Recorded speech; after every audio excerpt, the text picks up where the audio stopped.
Have you ever wondered what the best timer in the world looks like? I have. So, throughout 2025, I took it upon myself to find the best timers in the world by running a year-long series of aimlabs qualifiers that covered every aiming technique, from flicking and tracking to target switching. The goal was simple: bring the 16 finalists together and finally determine who is the best timer in the world. Then, with the help of aimlabs providing a very generous prize pool, the Lever Dex, a very talented designer, Bad Nametag and the emo-aim community helping me host, and Tragedy delivering great and insightful casting, I was able to fulfill the promise of a live-stream Grand Finals event. What you're about to see now is an edited version of the LG56 Aiming Competitive Circuit Grand Finals, which took place on June 27, 2026. I hope you enjoy. Hello everybody, how are you doing today? Welcome to the Grand Finals of the LG56 Aiming Competitive Circuit. Joining me to cast this event today, we have Bad Nametag, who's the owner of emo-aim. Massive thanks to emo-aim for helping us host this event here on their Discord. And the other person joining me is Tragedy, who's a former member of Aimers, and he's a current Overwatch player for Iliad Esports, and he's also an aim coach, whose input I really trust on this. So they will be the people helping me cast this whole event. How are you doing, bro? I'm very excited. I haven't seen some good aim training in a while, even if, we've been seeing VODs and stuff. It'll be really exciting to actually see how people have improved over time since our last, actual tournaments, like Red Bull Ready check. I think we can just go ahead and bring in the two started players, which are MattyOW and Vexin. So Matty clicked clicking, Vexin you have to click to pick the actual scenario of the clicking pool. Okay, so now you guys are going to play. Give me 1 second. Right, let's do it. I mean, unfortunately, I have no idea how much experience Vexin has in static, but he seems to be somewhat comfortable, at least on like the initial flicks. Unfortunately, Matty is just very, very experienced in every walk of aim training. Yeah, but I think there's going to be a narrative that goes through the whole tourney, like being a balanced aimer, basically. Yeah, I mean, as good as Vexin is at reactive and pure smoothness, it just doesn't translate perfectly to other categories. Like, even though, of course, he is doing well, he's not bad by any stretch of the word, but it's difficult when you're going against just the greatest all-around player of all time, He's actually doing quite well. Matty's obviously killing it. Yeah, I mean, Matty's fluidity just looks insane. Like, there's no hesitation on any micro corrections or any clicking. He's just fucking playing good static. Yep. It is really, really nice. It's also interesting to see the kind of theme that Vexin is playing with. I mean, I feel like even that is indicative of a tracking. Yeah, tracking for sure. Right? Second time's the charm. We go again. So Matty's definitely still feeling it. Matty got 1k more points than Vexin last round. Yeah, that is the case. I mean, realistically, I think we know Vexin's not going to shine on static, but I think in scenarios where we've got targets that can move, Vexin will be able to show his strengths off a little bit more. Yeah. Even if he is looking a little bit better on the flicks and the clicking, it's pretty clear that he doesn't have the experience necessary, which is just how it goes sometimes. Yeah, I mean, Matty's clustering looks phenomenal, and his initial flicks are just insane. It's hard to point out anything that I would change about the way he's playing. Maybe with these future lineups with some of our other players, we'll see some static technique that can really wow us, but Matty's definitely just taking place for that right now. I wonder what Vexin's going to pick next. I assume tracking. Yeah, I figure. Oh, start early.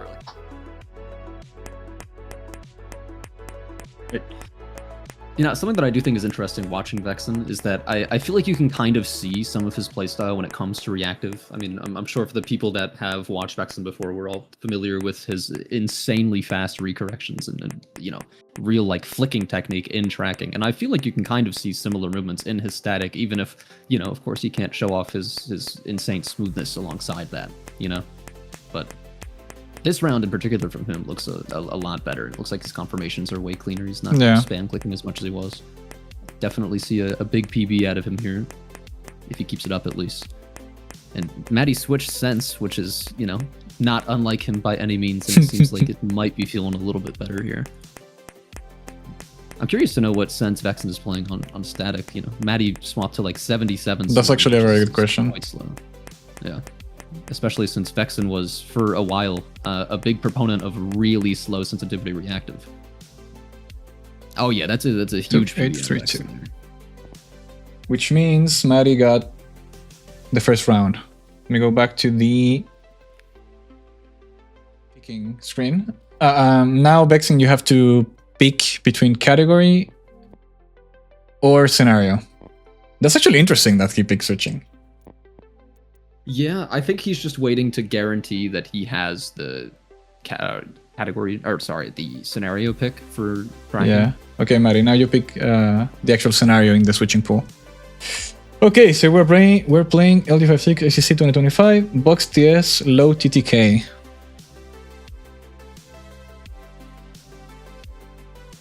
All right. Honestly, a pretty similar task to what we saw, at least as far as technique goes. You know, when you're talking about one wall, two target scenarios, you're really just looking for good initial flicks so you don't have to waste time on micro corrections. And Vox TS is very much the same way. I mean, you can see Matty's speed prowess again is just nothing short of insane. But, you know, this is definitely at least closer to Vexin's wheelhouse, I feel, with not needing to focus on any sort of like clicking and confirmation. But I just don't think it's going to be enough to challenge Matty, unfortunately. Yeah. I think his micros are actually quite good, probably because of all the tracking. But Yeah, the flick part is what's holding him down compared to Matty. Yeah, I mean, his fluidity is also a really big issue just because it's hard to confirm the target quickly and move on next when you don't really have a lot of experience dealing with these like really fast TTK switching scenarios. And Matty just does have that experience, you know? Yep.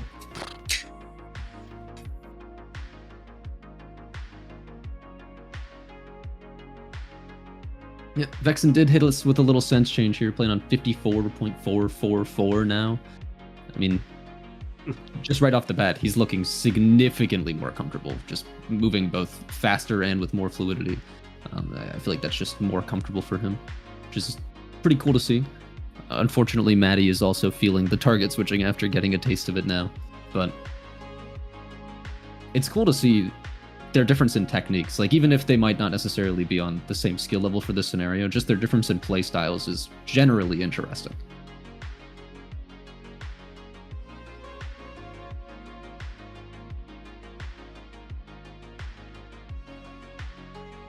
Man, I mean, Matty's wide flicks and clusters are just so disgusting. It's really difficult to keep up. I mean, it's almost hard to watch, let alone actually play against. Yeah.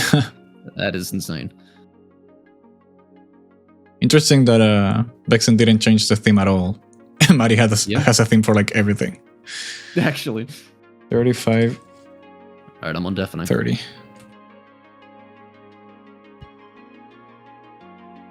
Yeah, Matty going even faster in the sensitivity here. Definitely substantially different from Vexin.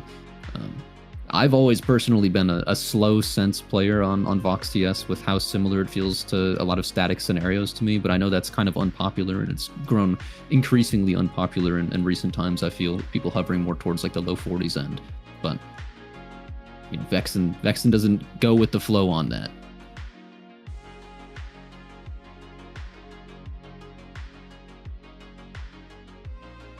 Dude, the accuracy that Matty has on those initial flicks and his ability not to tense up and overcorrect when he does need a little correction is really just like surreal. It's almost robotic how in tune every single motion is, you know?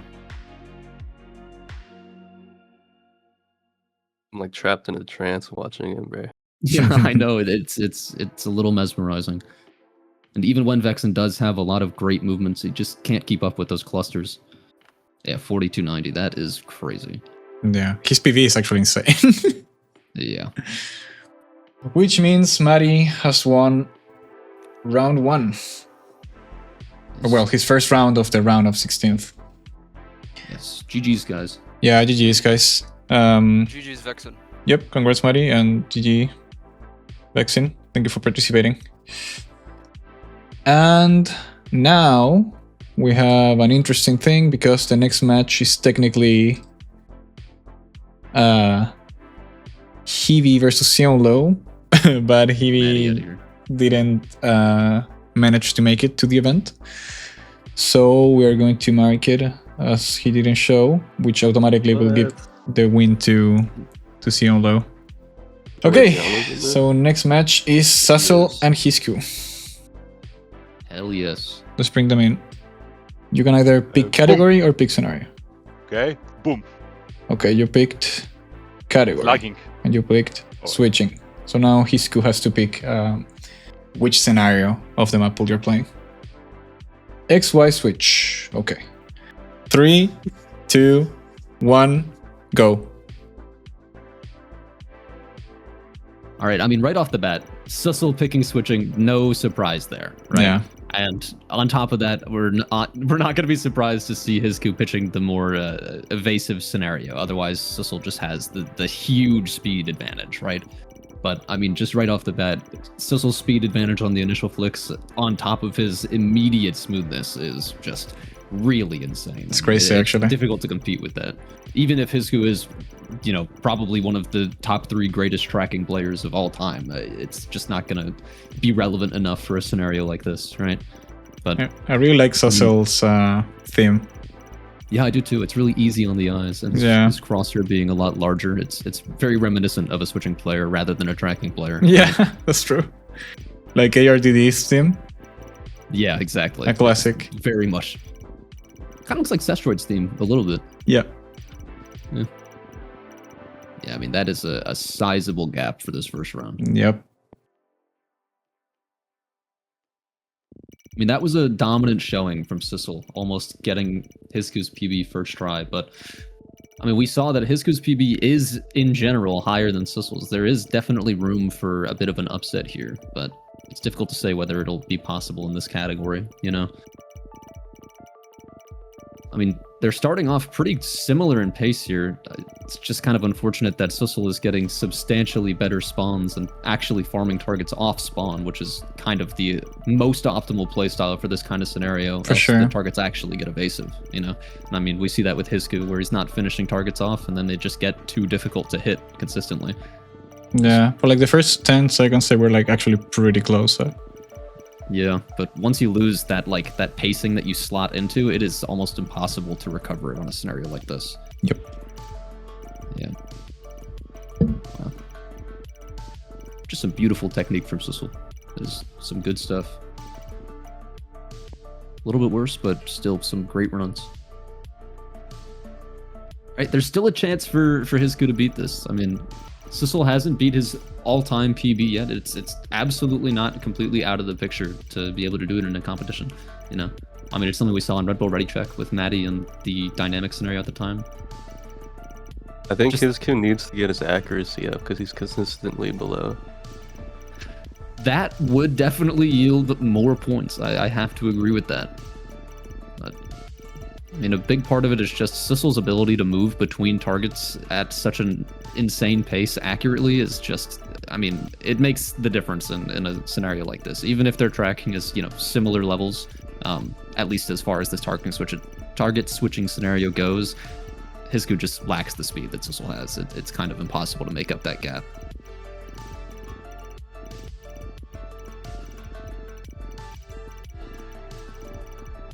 Yeah, especially when Susel's able to farm these spawns as easily as he can.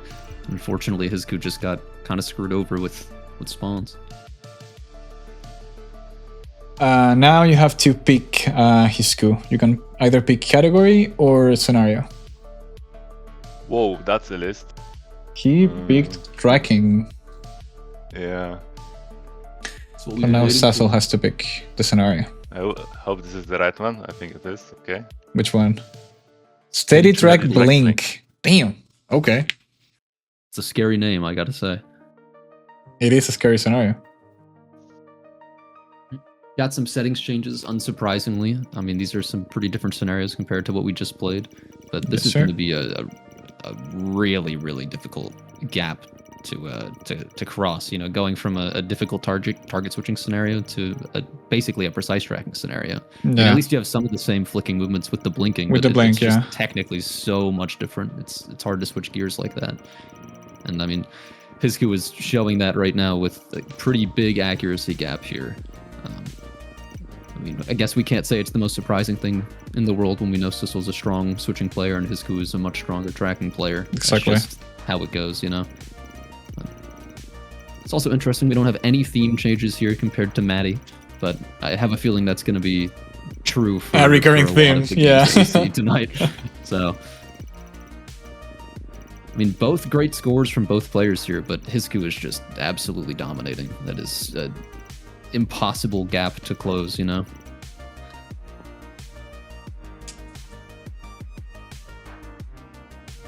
All right, we'll run it back, see how it goes. This is still anyone's game. Even if it's a rough start for Susel, he's still got the capacity to be up near where Hizku is. Again, it'll take a PB, and that's just always something difficult to ask for, especially in a tournament setting, but it's not impossible. There is a precedent set, but Hizku is just, this is like an unbelievable start with over 60 accuracy, for 20 yeah. seconds. Insane. Yeah. I mean, that's a Nova score on the scenario without blinks, so I mean, it's almost an Astra score actually. So to be this accurate for this long is a little bit absurd with the added difficulty.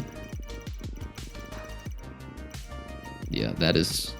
I mean, Susel is playing so much better, you know, giving it his all, but Hizku is just on a generational run, unfortunately. Yeah. Let's see if he can keep it for the last 10 seconds, though. Oh man, he is going to be very surprised. Oh my god, dude. What a PB from Hizku. That is really insane. Is that world record? No, Matty's got 3,700. Okay. Matty's got an insane score, yes. Okay. I mean, we've seen now Susel has the technique for a good score in this scenario, but asking for a nearly, I mean, over 300 point PB is, you know, maybe out of the question. That is a Herculean task to take on. But Indeed. he I mean, he started has off really strong 60. with a good 60 It's around act. 60%, yeah. As long as he doesn't get screwed over with difficult blinks, you know, really the big risk here is getting out of a comfortable range of motion with how wide these blinks can take it. And I mean, you see right now, he's looking at the opposite wall from where they started. That's where you start to get a huge issue. But he's playing it really, really well, managing the space on his mousepad. And Hizku is definitely, I don't want to say floundering, but this isn't as nice as his other run, you know? This is a much higher octane moment. Yeah, to be fair, his last run was insane, so he it's can difficult to probably ask for chill a something little that bit. good. But it looks like Susel's in for a PB here as long as he keeps it for the last few seconds. He does break the 3K barrier, but it's just going to be right in front of Hizku. I mean, those are some great runs. Okay, guys, and we got our first 1-1 tie. So the tiebreaker is basically a random scenario for the non-picked category, which in this case is clicking. And the scenario is float shot. 3, 2, 1, go. All right, we got some linear clicking for the last scenario here. I mean, I unfortunately have to say, yeah, like a category that I doubt we're going to see much today. It's not generally a fan favorite, so it'll be interesting to see it as a tiebreaker. But it's going to be difficult asking Hizku to beat out Susel on a linear clicking scenario when it's so close to his already well-established skill set. Unfortunately, it's going to take a lot from Hizku to beat that. There's already a pretty sizable points gap with, I mean, Susel having a substantially higher AC, pacing an 1800 run, almost 1900. It's definitely looking rough for Hizku here. Not impossible, but certainly not easy. I mean, Susel just has some incredible landings. He's very smooth on them, getting straight in front of the target, very small micro corrections when needed, clearly not tensing up excessively. And it looks like Hizku's just panicking a little bit on the initial flicks, a lot of over corrections and over initial flicking. It's not easy. Yeah, unfortunately we saw it. I mean, Hizku doesn't have any runs on the scenario, at least not before last run, so it's pretty clear that Susel just has the practice advantage over him. And scenarios like this are really where practice matters a lot. At least you don't have to worry about reading targets in any particular way. It's just kind of like pretty basic technique that you have to have down, and if you don't have practice doing it, it's not going to come to you in 3 runs. You know, that is for sure. But, I mean, it looks like Hizku's at least hopefully going to do better than last run here. His accuracy's suffering a little bit, but his speed is at least a little bit better. I mean, clearly we're seeing that trade-off for a reason, right? You go faster, you miss shots, you rush your shots. That's just how it goes. I think we can... not. The first two are just a warm-up. Third try is... Last one's what matters. Yep.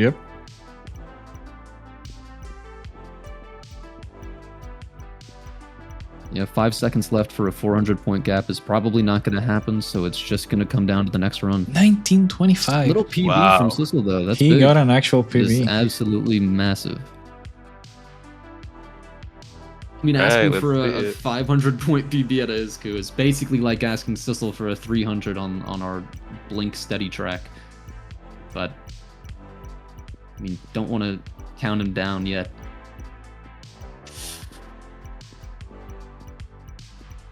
I mean, I think it's pretty clear that the pressure kind of gets to you in this kind of scenario, especially since there's nothing really complex going on. You're just thinking about like your initial flick and your click timing. When you just have those two simple things to think about, I feel like the pressure really gets to you and you end up rushing a lot of these shots. I mean, you see both of them have pretty substantially low accuracies. Hizku's much better than his last run, actually. I mean, there's potential for him to beat Sussel at least in this run. Only 15 seconds to find out, though. And it looks like Sussel is kind of picking up pace without missing as many shots as he was. Remember, Oh, Hizku wow. already Oh beat my his PB by a lot, but he needs to beat Yeah, he did. 1925. Yeah. You guys see that bot like Fortunate. juke out Hizku? Oh, did it? That is Yeah, it like kept hitting the brutal. wall back and forth. Great Sussel and GG Hizku. Let's go back to players getting ready. Got Flaxta versus LDP next. That's definitely going to Oh my be God, a Flaxta. good one. Flaxta versus LDP indeed. Okay, guys, let's start the picks and bans, okay? Okay, No so surprise now... on the tracking pick. Yep, tracking. And LDP picked bird track. So on the same place where you picked, you have the link to the actual task. 3, 2, 1, go. Right? I mean, it's unsurprising to see, you know, Zafe picking tracking, but I honestly don't know much about LDP's scores outside of some switching things that I've seen from him, so I'm excited to watch him do I know some LDP is tracking. crazy, but I am not sure how he does on tracking. Yeah. Especially on this Zafe type. Yeah, I feel like vert track is such a unique scenario in the way that it challenges your vertical mousepad usage. There are not many things that do that, especially with, you know, like the shift away from a lot of bounce tracking that we used to see. Yeah. So this is just kind of an awkward scenario. They are to get actually used to. insanely close right now. I know, Yeah, but this is an extremely tight matchup. Oh my god. I actually don't know who's winning. Yeah, this is by far the closest round we've had, but they're just both great tracking players, so it's not very surprising. I mean, you can see them both. I mean, they just have phenomenal technique. I'd argue that LDP's just a bit calmer right now with a lot of these slower movements back onto the bot when he's off. It looks like Zafe is just a little bit more tensed up, Yeah. but he still does a phenomenal job of that. LDP got a little further wow. near the end. Yep. Very close. It's a great first round. Yeah, that is a really unfortunate bug. I've never seen that on this scenario before. Yeah. But Plus, I think Flaxta was probably about to pass his score. So that's unfortunate. that is very unfortunate. But he's still getting another great start here. It's definitely not out of the picture for him to PB, but LDP is on absolutely absurd pace, nearly a 4,500 pace run. I mean, it's kind of anyone's game right here, but he's just getting an incredible start and holding on to it very well. I mean, his smoothness on these wider range of motion movements is just like incredible. It's a little unparalleled here. I mean, even though Flaxta, I know him to be a very strong precise tracking, control tracking, very smooth aimer. LDP just kind of has it on lock this run, unfortunately. It looks like he's going to beat Flaxta's all-time PB. Yeah, that is just That was crazy. insane. Great runs out of both of them, though. Fortunate. Yep, both of them got higher scores for sure. All right, we're in another position where someone needs to PB to beat the other, and I mean, it's going to have to be over 100 points for Flaxta. It's not impossible by any means, but Yeah. there's still the chance that LDP just has another killer run here. He's starting off much worse, though. I mean, Flaxta is well ahead, pacing what he had last run, what LDP had. and it looks like he's feeling a little more, technically capable.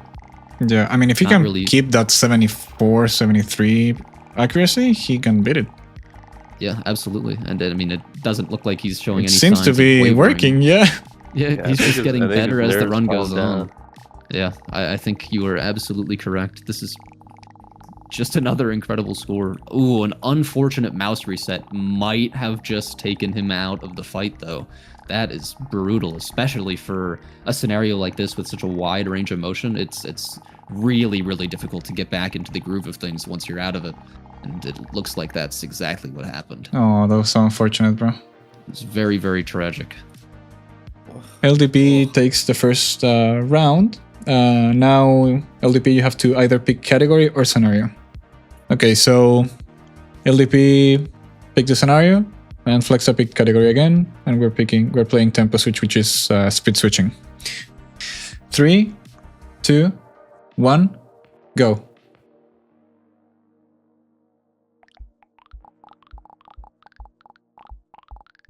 All right.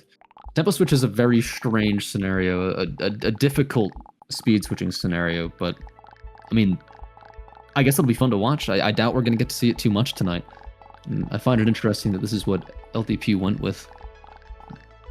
And they're both on pretty similar pace here, and it looks like Flaxta's PB bar is not working, presumably because he doesn't have a score on the scenario. Yeah, I exactly. suppose. He has 0. So, yeah, I mean, I guess we'll just see what happens, right? I'm kind of surprised at how well he's keeping up with LDP on LDP's presumably well-experienced pick, if that's what he's going for. This is definitely going to be a close one, but I think LDP might just edge him out with that. This is like extra extremely percent close accuracy. again. Oh my god. It is really, really great matchup here. Oh, and Safe just gets incredible spawns at the end there. Oh, but he leaves 3 targets on 1 HP. Oh, That's oh so my sad. god. Oh, he's Oh my god! dude, you don't need to kill the targets. I It did doesn't not matter. think he got ahead. Wow. I didn't think so either. That's crazy. That's a great first round. Great tries, guys. That was crazy. 1 second. All right. Let's see if he can close it out on LDB here. I mean, I imagine it's going to be difficult to recreate the same thing. And we've seen he a little change his crosshair crosshair? switch. Yeah, we do. I think that's just a black Ascended crosshair. It's a classic. Pretty popularized by, I can't recall if it was H or Matty, but one of them started using it and then everyone else did. Looks like the I mean, this Arsenal is- cross. Yeah, it does. That's funny. Maybe LDP's a Roblox pro in the future. I mean, this is unfortunately a much bigger Yeah, gap. I don't think LDP Flax is locked going to in. be able to. Yeah, LDP is just going to beat out his last score, and he's got a 4% accuracy lead over Flaxta. That is massive in a speed switching scenario like this, so it's going to be really difficult to pick up the slack. I mean, he is slowly losing accuracy over time, but it doesn't seem like it's going to be enough in these last 5 seconds here. And he's back to 39 anyway. Yeah, that's a really good run out of LDP. Oof. 43. wow. Almost Oh, wow. wow. Didn't pass Great it. score. It's a great score.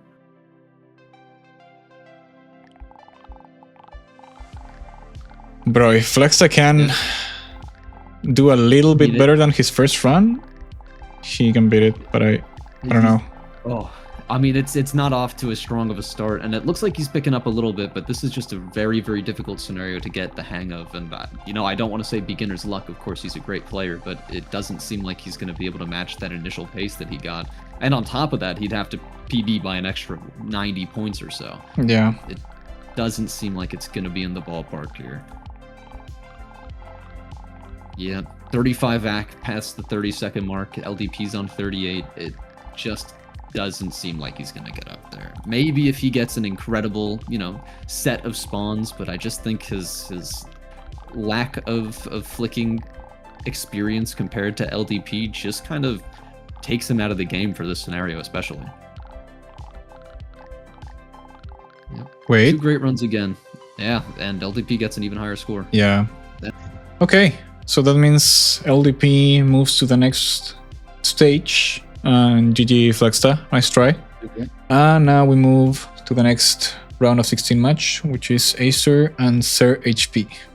Okay, so we're gonna start the picks and bans. Azure picks first. because he's seed 2. Okay, so he picked tracking, which means SirHP has to pick the actual scenario from the map pool. Steady track blink, a popular scenario today. Yeah, second time we're seeing it in the round of 16. That's crazy. Okay, 3, 2, 1, go. Right? I don't know why Azure started early, but that's all good. This is going to be a tough matchup. They're playing on the same sensitivity here, which is pretty interesting. Yeah. I'm going to fix that someone's hit sound after. Is crazy. Yeah, I'm actually going to mute them. I forgot to do that. Yeah. Surprisingly, Azure is boasting a 49 accuracy here. This is definitely a big underperformance from what we expected. I think it's pretty clear that he's nervous with the shaking that we see. Yeah. His technique is just kind of left. And SirHP is on a 55 ac here. And he has a higher score, but he's like a couple seconds ahead. So yeah. I mean, they're both kind of equalizing now. SirHP is losing just a little bit as time goes on. Azure is still gaining, but he's kind of stuck on the 52-53 barrier, unfortunately. I mean, this is going to be a surprisingly close run here. So we got 30, almost 30, 3.2k. SirHP just barely doesn't close it out. That is unfortunate. Unfortunate. Both great runs out of them, though. Yep. Yes, sir. Seriously strong scores. Okay, there we go. A bit of a weak showing from Azure at the start there, but he really cleaned it up. And I mean, right off the bat, it looks like he's just feeling a little more comfortable after that. Yeah, and he's technically still winning anyway, so. Yeah. I mean, we're going to need to see a PB out of SirHP at the very least. Azure did beat his all-time PB. But, I mean, now we're looking at a 63% ac run here. Basically a PB from Azure if he can hold it, but we'll see if we can with a somewhat RNG scenario with these kinds of blinks. I mean, again, he's kind of equalizing over time. He's really worried about these blinks. His flicks are kind of inaccurate, and they fail to easily transition back into these tracking movements, unfortunately. But it doesn't seem to be making a massive difference. Yeah, he's almost at 60%. Yeah, it's going to be really tough. And I mean, SirHP is on PB pace here for a good score if he holds it, but yeah, he's going to get away 3K. Doesn't quite matter. Oh, and a difficult long strafe just barely evades him. Yeah, and Azure sitting at 34-28. I think we've only seen people use slower sense after a round. I think LDP raised his sense once, and I think Matty raised it once or twice, but it seems like people realize that the competition anxiety gets to you and really changes the way you play a lot more than you anticipated. I think the highest sense we've seen is 42 CM. Yeah. Which is not really high. Not at all. It's very medium. Yeah, I mean, at the best. But yeah. I think that's also true of the scene, is that we just see people trending towards slower and slower sensitivities because the ceiling on slow sensitivities is just more like realistic than it is on fast sensitivities, you know? But again, we've got a really good run out of Azure here. He's almost 60% AC. And I mean, you got to remember his PB's 3,700. Third place is 3,400. Even if this might not be close to a PB for him, this is still an insane score. I mean, this is a very, very difficult scenario. And the same is true for SirHP. It's just a really, really tough scenario to play. Yeah, 3,500 is just brutal. That first round was for Azure. Now we have to go pick again. It's your turn now, SirHP, to pick either category or scenario. You pick scenario, Azure pick switching, and we are going to play whatever SirHP picks. Tommy switch, great choice. Big fan of that scenario. 3, 2, 1, go. All right. Let's get some evasive switching done. I mean, we all know Azure is a very strong control tracking player, which implies that he might be really strong in a sort of control switching, but it looks like SirHP is pretty comfortable here as well. I mean, one thing I think is really interesting about Azure's technique is that he just tends to be a pretty shaky player for like the level at which he plays.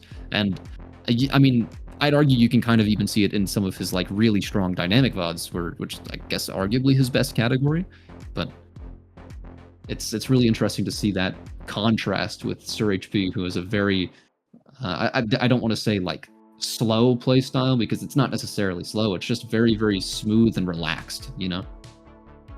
They're pacing really, really similar scores here. It's not going to be easy to tell who's got the upper hand yet. Yeah, this is actually insanely close too. Yeah, it is. Ooh, that that's- single oh target my God! cruiser might have just screwed things over. Oh my god. Barely. What a close That was so run. close, That bro. was really, really good. All right. Got a very, very close first round here.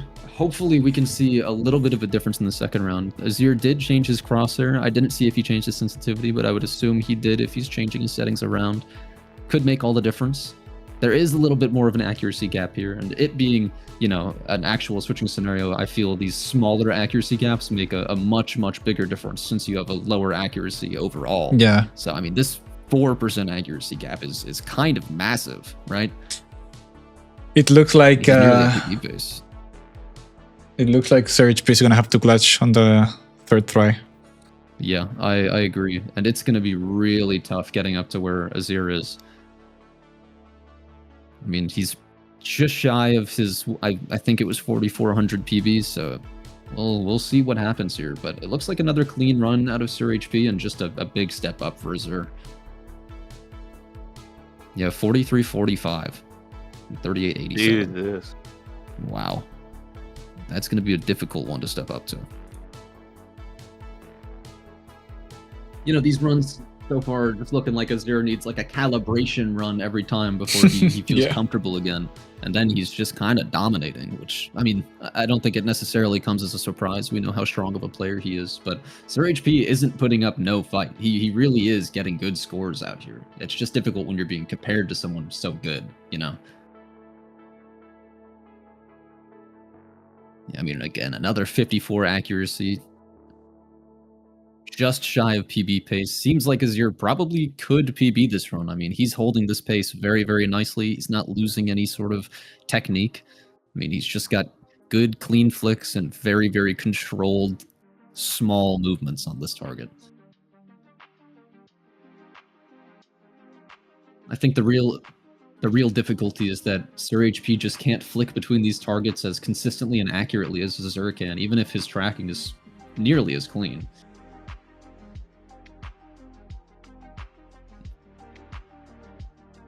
Well, SirHP did get a PV, but sadly, it wasn't enough. Yeah. Very consistent runs, though. Yeah, that was goated. Okay, that means Azure moves on to the next round. SirHP, GG, and congrats, and thank you for playing. I don't actually know either of these players, surprisingly. That's great. I know both of them. Which people? Causa is Colombian and Wes is from Brazil. Yeah.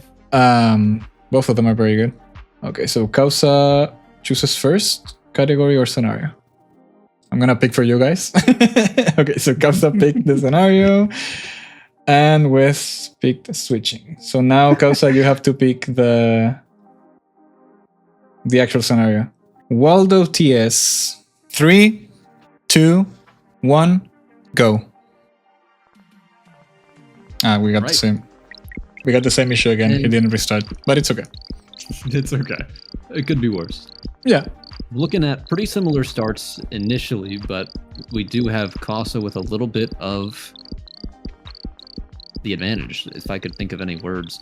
This scenario I've always found to be really, really difficult. I feel like it's a very min-max heavy scenario, and with such like small range of motion movements one after another, you just have to have very quick, very accurate micro corrections, and I mean kind of micro corrections. If you have to micro correct on these targets, you've kind of already lost the point of the scenario, you know? So it's very, very difficult to play optimally. But they are on pretty similar pace here, 47 AC to 46 AC.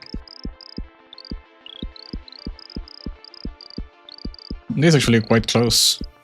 It's very, very close. I mean, it's really difficult to say who actually has much of an advantage. I mean, Causa is going all the way up to 48, and it looks like he's going to close it out.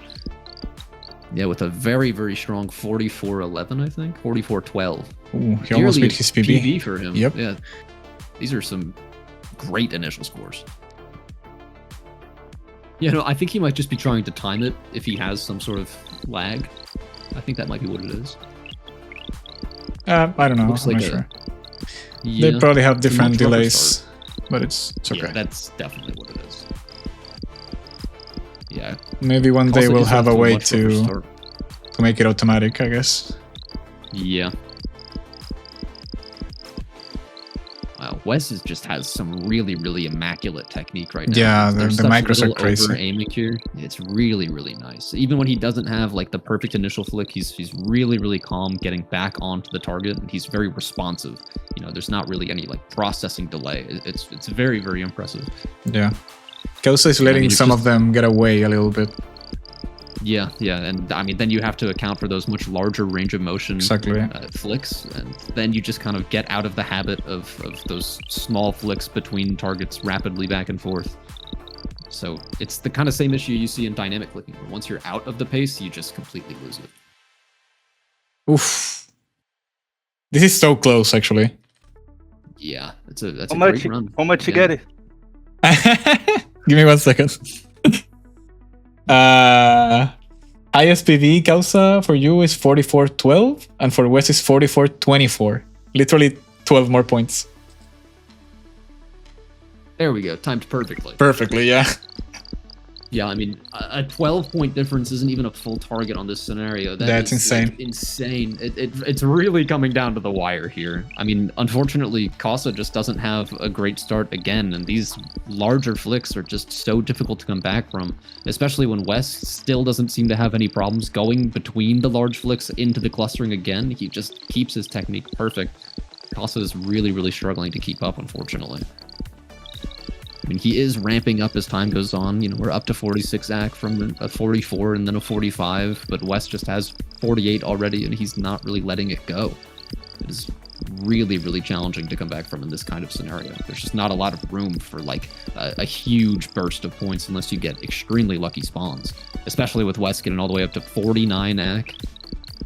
I mean, it's coming down to the wire, that is for sure. Wow, 2 great runs from both of them. Oh my god, both of Wes them were just crazy, right? barely edges it out. That is crazy. That was great, guys. Yeah, super, super good. Wes wins this round.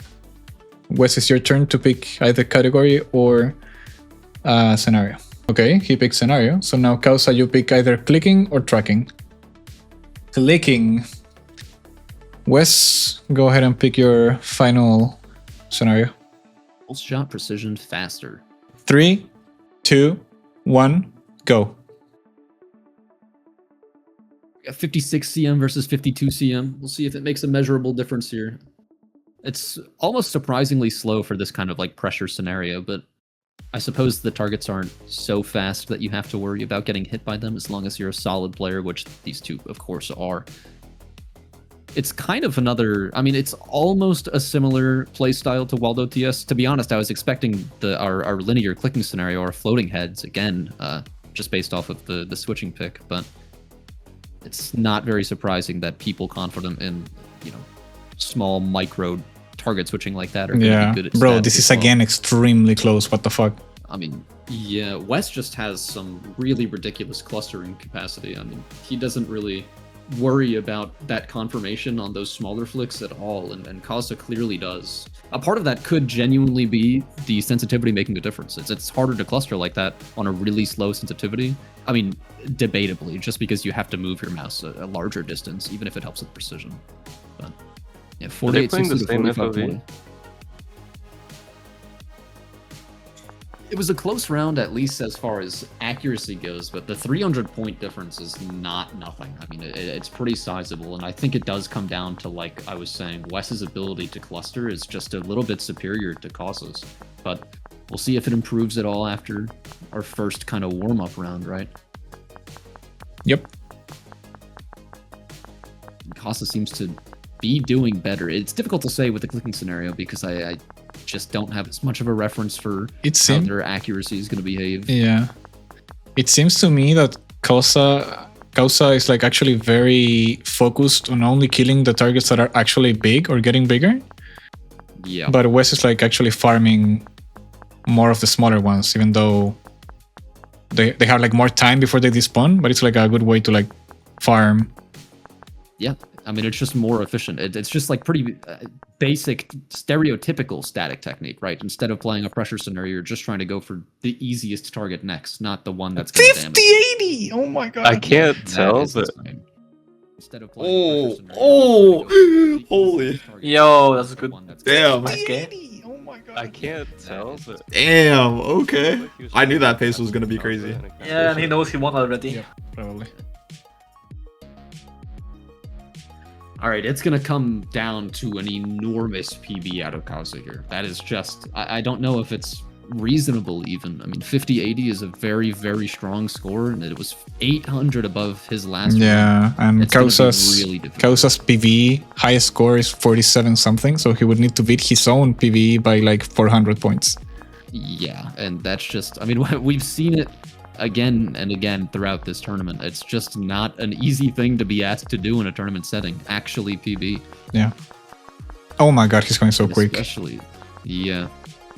I mean, this is a great run out of Causa. It is substantially better than his others, at least technically. He's so much stronger on these micros. He's actually farming. He's not afraid of the largest targets anymore. But we'll see if it's enough. It's hard for me to tell. I think he's accidentally letting them hit him. Yeah, just taking more damage. Yeah. Yeah, That Wes sucks. is... Yeah, that is unfortunate, but it's That a might have good been the run from nerves. both of them anyway. I think it is definitely the nerves. There's a ton of pressure in that position. Okay, guys. Wes moves on to the next stage. Causa, GG. Thank you for playing. This next one's going to be a really, really fun matchup.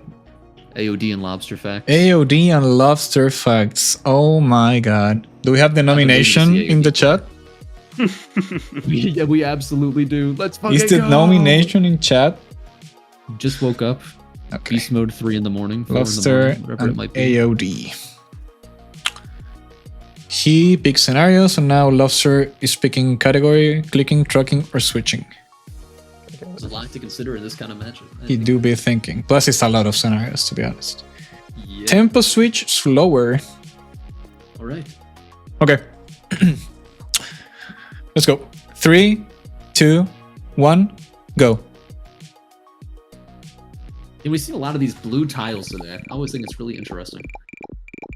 Almost looks like they're underwater in an aquarium. Yeah.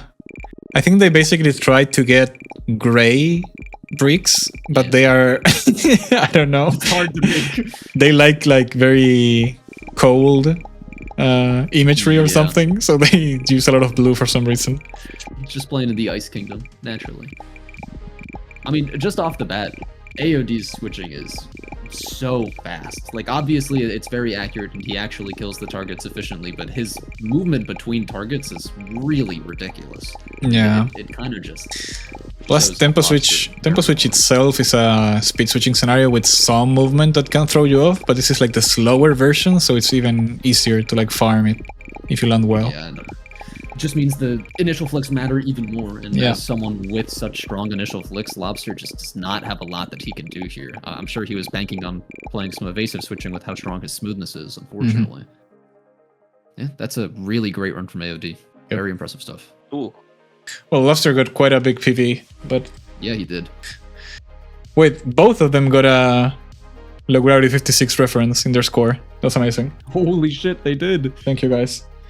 Okay, you can go back to That's how the. you know it's scripted. You can go back to the scenario.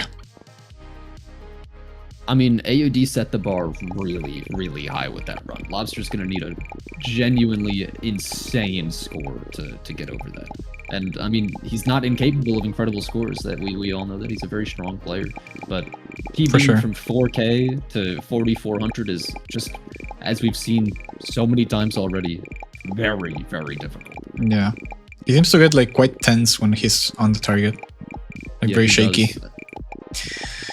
I wonder if he's playing a slower sensitivity, because I know, at least in my experience, playing a slower sensitivity makes it a lot harder to kind of release that tension towards the end of the flick, because you're trying to build up tension to move quickly in the first place. Yeah. So I wouldn't be surprised if that was a part of it. Yeah, and AOD's speed is just kind of out of this world. That is really challenging to keep up with. I think Lobster's kind of shaking the targets a bit. Yeah, He exactly. is- combination of nerves and tension management is just, it's really difficult to deal with. He really has to recover for their third try, or, well, Yeah. try his flag on the second run. He's getting better every time, though. We've got one more. He is, actually. Right. Nami's saying PB to the moon, so we'll see if Lobster has it in him. Again, AOD just starting off very fast. 48 accuracy compared to the ending 44 accuracy, I think, of last run. Lobster is starting off pretty strong for himself as well.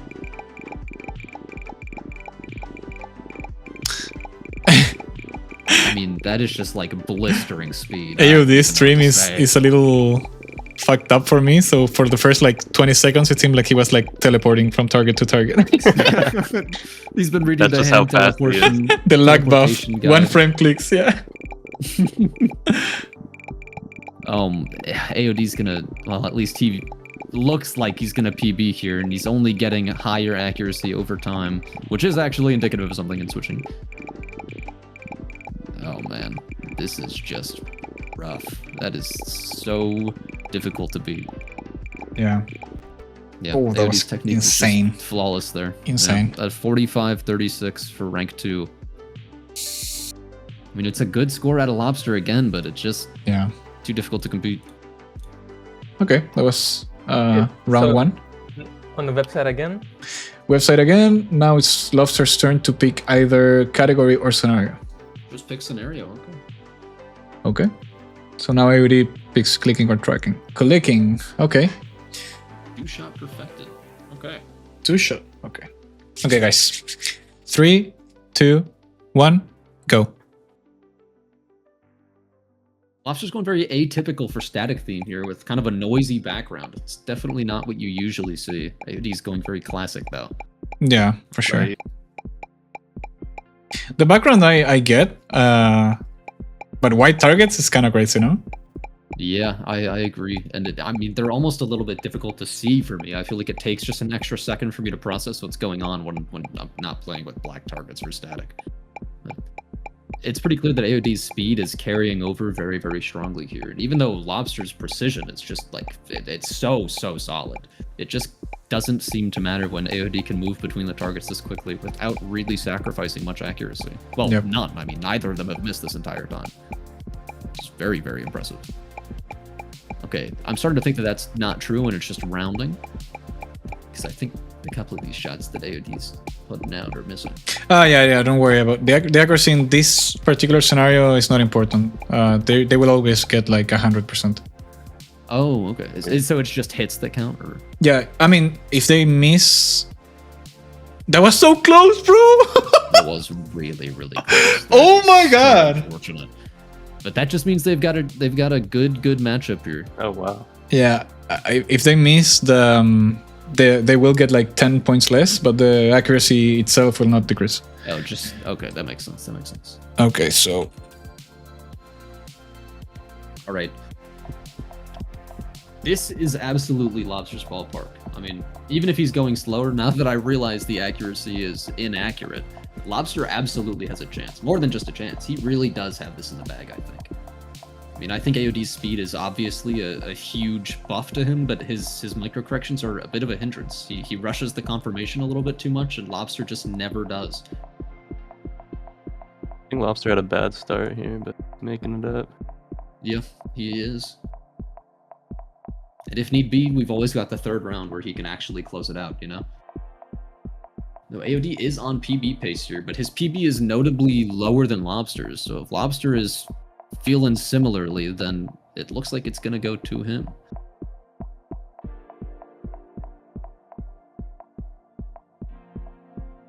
Yeah, Lobster's technique is just so smooth. It's very satisfying watching the way he like slows down as he approaches the target. It's very, very clean. That was crazy, yeah. 34, 56, Ooh-wee. 31, 42. We've got one more in us. It's not over yet. Okay. Last try, guys. 3, 2, 1, go. All right. I'm hoping we can see something big out of Lobster here. Doesn't have to be a PB, but it does have to be close. Especially with how consistently AOD's playing, it's difficult to say whether Lobster can step up or not, but I really hope he can. I think a tracking round out of these would be awesome. Yeah, he did. The blue targets were just a little too much, I get it. Notably, LG56 colors. True. Oh wait, that's true. Should give him an extra point for that. I agree. I agree. Send it to overtime. Looks like Lobster's getting a little bit nervous here with some of these micro corrections. I mean, it only gets harder as time goes on and you build up a little bit of tension, especially in a 2-target static scenario where the initial flicks are what counts. Yeah. I mean, I think he's being quite precise, but like AOD is just so fast, bro. Yeah, absolutely. Like, it is just nuts how quickly he can move between these targets and how little time he needs to spend on the confirmation. Oh, so close. 34. Oh my god. Oh, it was a great run. Okay, guys. AOD moves to the next round. Lobster, nice try. GG, bro. You're so GG's, cooked. man. Thank you, Lobster, for playing, bro. Good luck. I love you, bro. Good job, guys. Okay, now we have the Maybe a good final matchup. match of the round of 16 phase. We have Ness and Viet. Let's bring in Ness and Viet. Hello. Welcome. Yeah, Yo. You guys ready? I guess, bro. What do you mean? Dude, I'm glad you're feeling it so much. Ness picks first because she's seed 6 and Viet is 11th. Okay. Starting picks and bans. Tracking. Shift track ground. All right. Okay. I think you're gonna like this scenario, Tragedy. I have a feeling I'm going to. It sounds like my thing. Let's go. 3, 2, 1, go. Now, obviously, we've got two strong players again, but this is kind of Ness's worst category, as close to pure smoothness as it's going to get, which is really where she struggles, especially Yeah. with these wider range of motion scenarios. The only like different part is that it jumps, basically, but it's just long strays, smoothness. I mean, she's actually got a pretty surprising big lead here on Viet. I mean, 59 to 57. It's slowly getting closer together, but it's looking like a closer match than I was expecting, to be honest. That's Do actually we know what time it really is for close. Ness? Because I know it's like late for Viet, isn't it? It's like 11 p.m.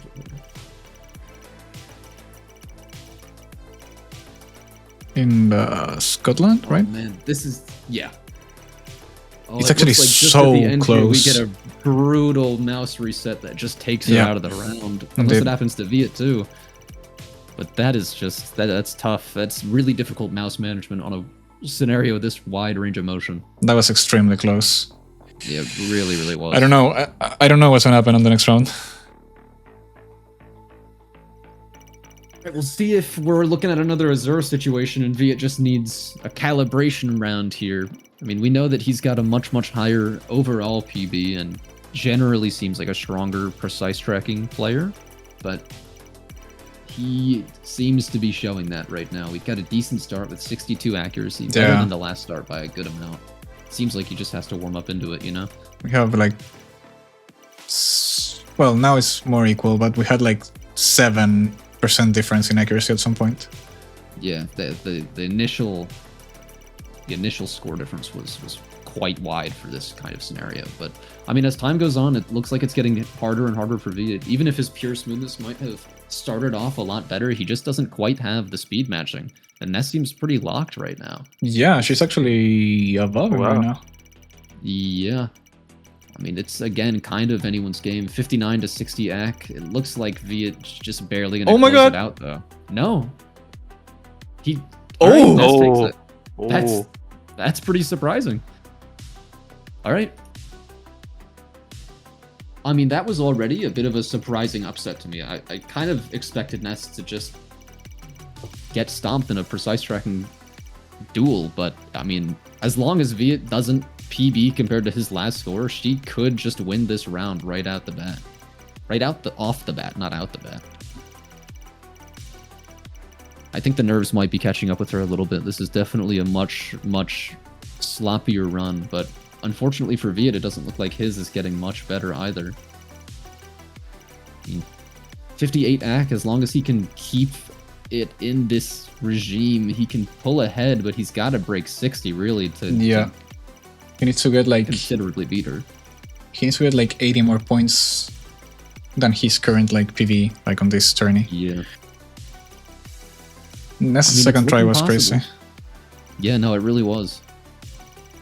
Oh, it's really gonna be close. Oh my god. It's neck and neck. Oh, but that last long strafe could have been it, but just barely. Ness closes it out. Yep. Okay, time to go back to the picks. Ness won that round. No disrespect, I didn't expect that, Ness. Neither did I. That sounds like disrespect. I was just throwing it away. That's a little disrespectful. Yeah, I just kind of figured like tracking wasn't what you were going to be playing for. I wasn't really playing for tracking so much as getting it over with. Are we gonna see two-shot perfected for the third time? I hope not. Let's get something cooler. It's gonna be cooler like No. three-shot No, we're gonna perfected. get two-shot perfected. Oh my god. Okay. 3, 2, 1, go. All right, getting some static in.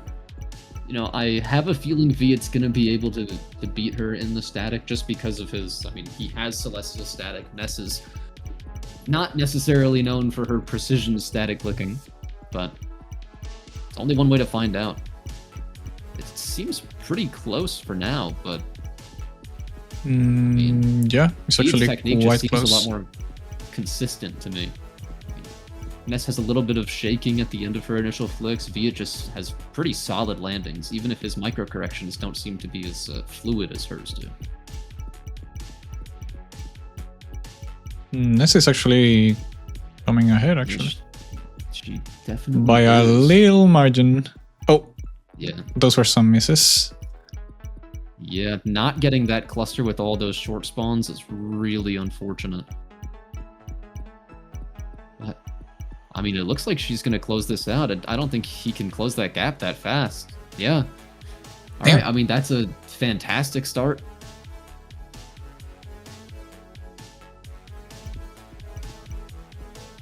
All right.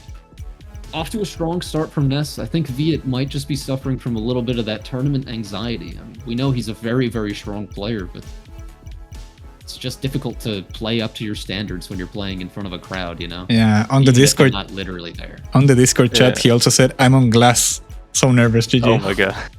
Yeah, I mean, nerves on glass is just it's magnified by so much without that like stopping power, that static Exactly. friction. I mean, again, it's looking like a really great start from Ness here. She has a sizable lead already. I mean, she didn't really have the lead until the latter half of the match, but she's up by about 200-ish. Again, She Viet's told me- technique just looks so much more stable. Yeah. She told me she thinks she has a 10% chance of beating Viet, and I wonder if that's higher now. I mean, to be honest, I probably would have said the same thing. Yeah, 32.55 to 30.61. Viet's got to have just a bit of a pick-me-up here. Fuck. Yeah, Fuck. 32.55. Fuck. Aye, aye. Oh. He's actually nervous. All right. I'm hoping Viet has more in him. It'd be nice to see another round, but you just got to control those nerves, and it is not easy at all. Especially when you've been playing for this long already. I mean, of course you're going to be warmed up, but you're going to start to get tired over time. You don't know how many breaks they've had, right? Especially with how late it is. I know Viet's in Germany, right? So it's even later for him. And he's picking up an early lead here. In fact, it even looks like he's pacing over her second static run. We could see a round 3 coming out. Yeah, he's taking a lot more time with those corrections, you know, the actual confirmation on the target, and it's just looking so much cleaner. Yeah, Viet needs to surpass a 34-17. Yeah. I mean, it looks like he's He got it in has him here. I mean, 6 seconds. Oh, it's gonna be close. Oh, yeah, the very end there. Oh Yeah, my he's got god! it. He That's did it! beautiful. He did it! You'd Oh love my to see God. it. I think we got this. We got this. We got this. We got this. We got this. We got this. Oh my On the last try. On the last try. Yeah, oh my god. Oh my god. Oh my god. Okay, we go map 3. We go map 3. Yeah. Not surprised at all. And we got the decider from switching is white switch, low TTK. Okay, you ready, Viet? Okay. Okay, last round. 3, 2, 1, go. I mean, it's well known that both of these players are very, very strong speed switching players, so it could easily go either way here. I'm excited to see that we've got their strong suit for the last map. Look at the health Right bar off the size bat. difference. Yeah, it's actually crazy. I mean, I kind of find that distracting personally. I wonder. Did if it you actually see what makes a FOV difference. is Ness using? I did I not. did not see that. I know Viet Are they put like required to use 115. 103 is the minimum. You can use higher if you want. Okay. It looks like she might be using a 120. She's almost certainly on higher FOV. Yeah, her targets look smaller for sure. I mean, she had a rough start at the beginning with leaving so many targets low, but it looks like she's really beating it in the pace now. I mean, she's got 30 accuracy teetering on the edge of it. Oh yeah, this could go either way just at the end here. Yep. I think Ness. But Ness gets on that. such a clean. Yeah. Oh, that was crazy. Ooh. Okay, Yeah, that was- very, very good. 45.90 to 43.24. I mean, that's a good start.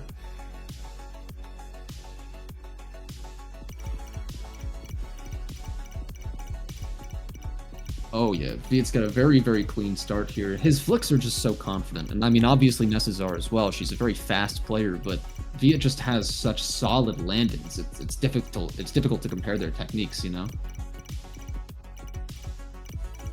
She just seems to beat him out in that kind of raw speed factor. And in a scenario like this, that's really what you need. With such a low TTK, you just have to be able to move between the targets quickly. And Ness, I mean, she doesn't struggle to at all. Honestly, I think the FOV does play a real factor into it, especially if you're a player that doesn't think that they can move as quickly as whoever your opponent is. A larger FOV with a faster sensitivity is going to give you a leg up. And I mean, For sure. Ness just seems to have, in my opinion, a more optimal strategy for this kind of Yep. tiebreaker. She clearly studied them up better, I think. It's the name is not a lie. Like, it's really wow. wide. Ooh, 47-31, rank 2. That is gonna be real tough to beat. Rank Oh my 2. god. Yep. Gotta say, Viet has perfect spawns here at the beginning. That is exactly what you want to see.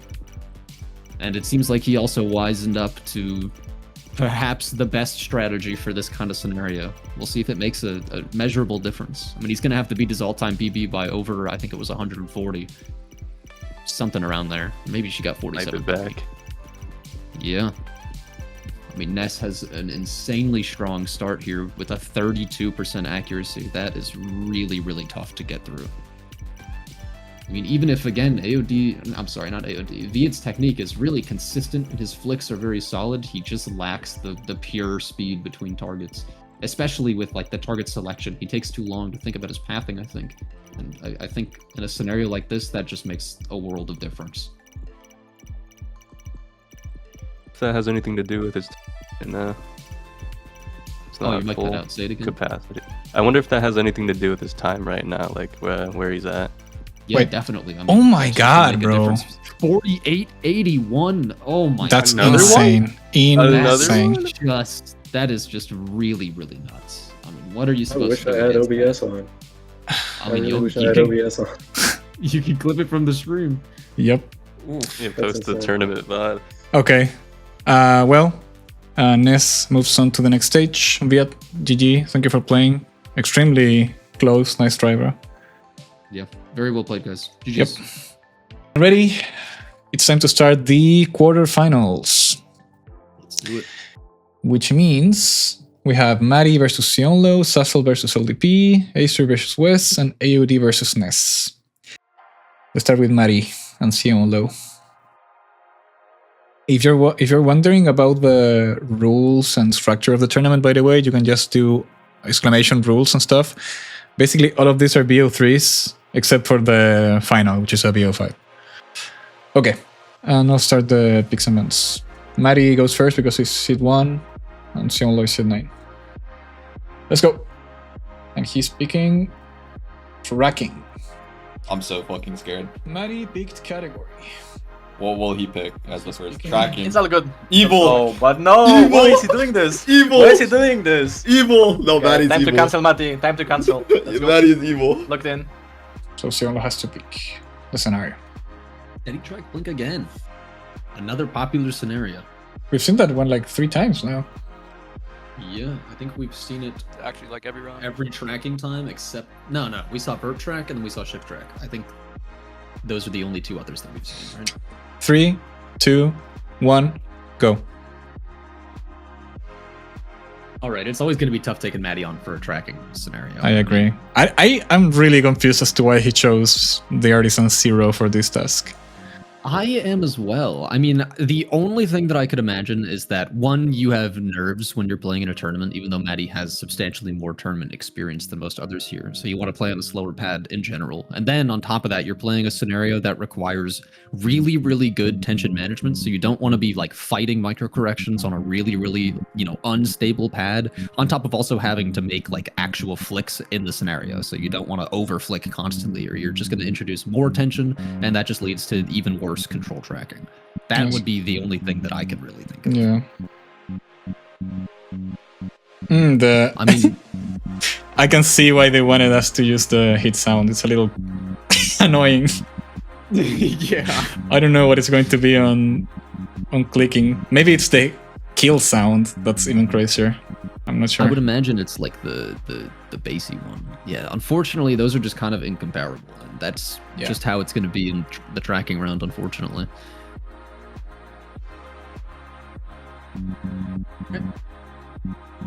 It's a rough showing from Zeonlo, but this is the kind of scenario where you just need to have played it before. I mean, obviously, aim training's not just all pattern recognition or whatever it might be, but it is a lot about being able to read the target properly. And if you don't have experience reading a control tracking target, then it isn't really control tracking. It's basically like a weird version of reactive tracking. And you can see it when you're watching Zeonlo play. I mean, he doesn't know what the target is going to do. Even if his control is fine, it's just so much more difficult than it otherwise would be.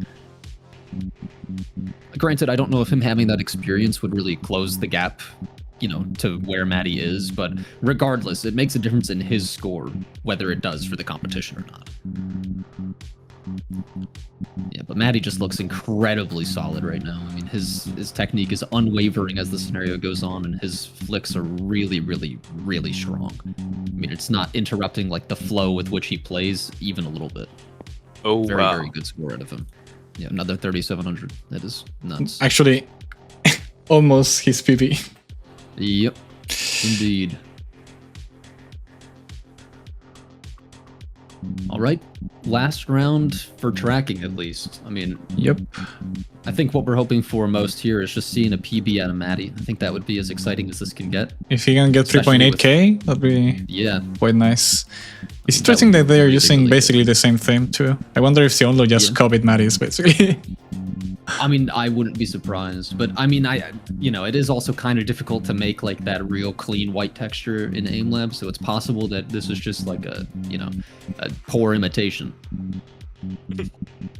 Wow, I mean, 65 accuracy for this long is really, really nuts. It's definitely possible to get a 3,800 this run. I mean, combined with pretty decent RNG the whole time. He's not getting difficult blinks. He's not getting a really awkward range of motion. He's in a comfortable spot on his mouse pad, you know?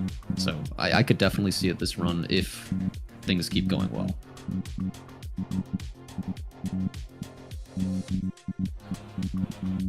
Kind of A little bit of gap. 3.7 again. there, but still a great score. 713 and 21.33. Okay.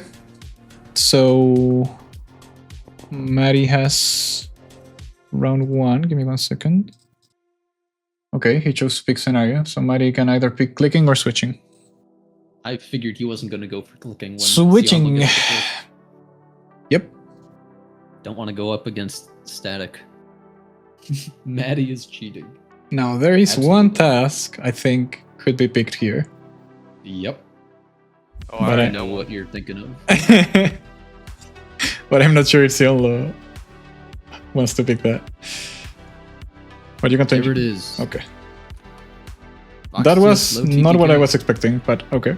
That's not what I was expecting either. I thought we were going to play the static switching scenario. Static TS, yeah. Me too. What are we doing to our resolution? I don't know. Swap the sounds, Zeonlo. Swap the sounds. I don't know. Okay, change your settings and stuff and let me know when you're ready. I'm excited and worried. Metal pipe sound. She said a metal pipe out. We're literally seeing him change in I real. hope. Yeah, or two. I don't know what the fuck that is. Oh my god, he's changing. Yes. Let's go, Yaya. Literally seeing him Yes. change in real. 3, 2, 1, go. Yeah, definitely not the pick that either of us were expecting. I mean, Oh my god. Ooh. that is awesome. Wow. Unfortunately, this is a rough showing off the bat. I mean, Matty's just got a 14% accuracy lead. And of course, you know, Zeonlo is known for his ability to move between targets, but not necessarily when they're moving. Bro, what is that heat sound? Or kill sound? Oh, man.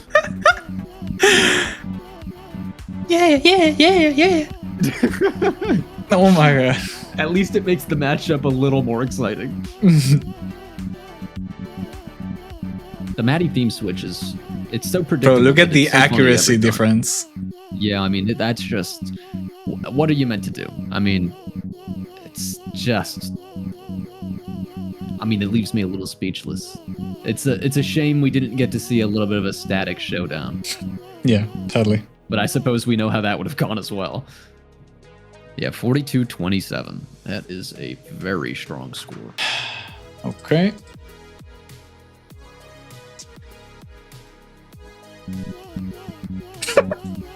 Sorry. Awesome. I can't. I can't.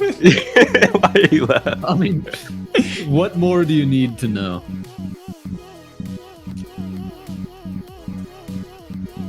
Sounds like he's having fun. Yeah.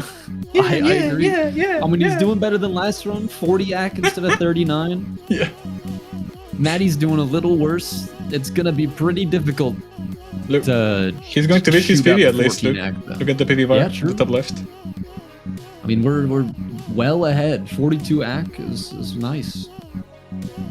It's still a good score. It just, you know, when you're comparing anything to Matty, it's gonna make the other whatever it is look pretty bad. It's just a difficult light to be. It's Matty's world and we're just living in it. It really is. I mean, look at those initial flicks, dude. They're just unbelievable.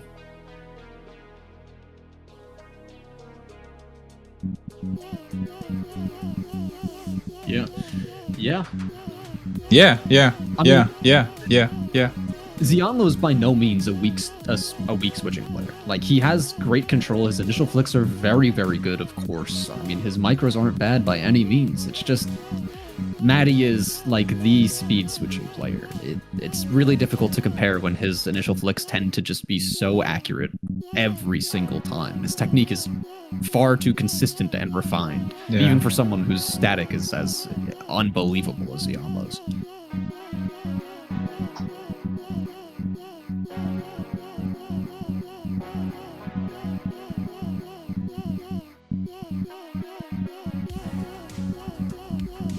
Yeah, I mean, it's possible Matty PB's here. At least not overall, but a little tournament PB. His accuracy is about what it was through his last couple of runs. Again, just very, very consistent tech.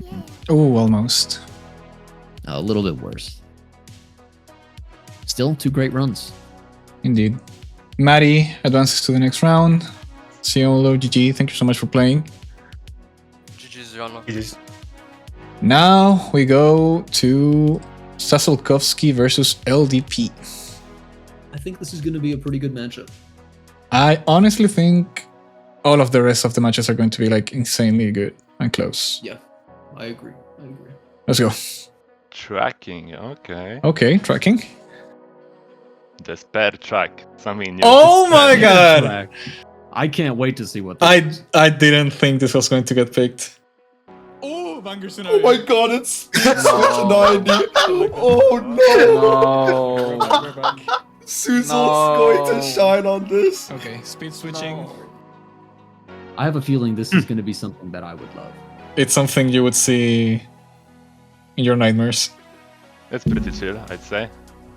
3, 2, 1, go. Oh, Right. Let's see some despair track. Yep. Yep, especially basically long and short strafes with instant accel. I was anticipating some blinks, as people love to do with this kind of scenario, to be honest. There is a version with and without blinks.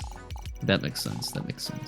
This is honestly a very, very smart pick from Susel. LDP is, I think it's pretty well known that he is an incredible precise tracker, so picking something where that doesn't matter literally at all is easily your best bet for one of his strongest categories. Yep. I mean, I think I would break my mouse playing this scenario, I'm not gonna lie. I think most people would. I mean, Susel honestly looks fantastic right now. He's just never overcorrecting. I think a lot of his like switching prowess and his experience in all of the flick tech things that he's done have really, really helped shine in this scenario. Helped him shine, rather. I mean, Susel had a strong start. We see he's obviously very high on the leaderboard. It seems like this is kind of just in the bag. If LDP really locks in here and just learns the scenario in a couple of runs, which isn't impossible. I mean, he's a very great tracking player. It's not necessarily out of the realm of possibility, Yeah. but it's very, very difficult for a scenario like this. I mean, it looks closer so far. Yeah, it's definitely closer. I think I mean, if you could like really learn the scenario and get a very lucky run with a lot of long strafes, then maybe. yeah, but it's gonna be difficult. I mean, we saw last run was his first run. Like, there's a lot of room for improvement, and there's not a lot of time for it, unfortunately. Yep. Susel playing with controller. So solid. Actually, his smoothness is like kind of shocking to me. It looks very, very good. Give Susel extra money for winning funniest player award. Agreed, actually. Oh, those were good runs from both. I mean, those were, very, very solid. It's a good PB out of LDP.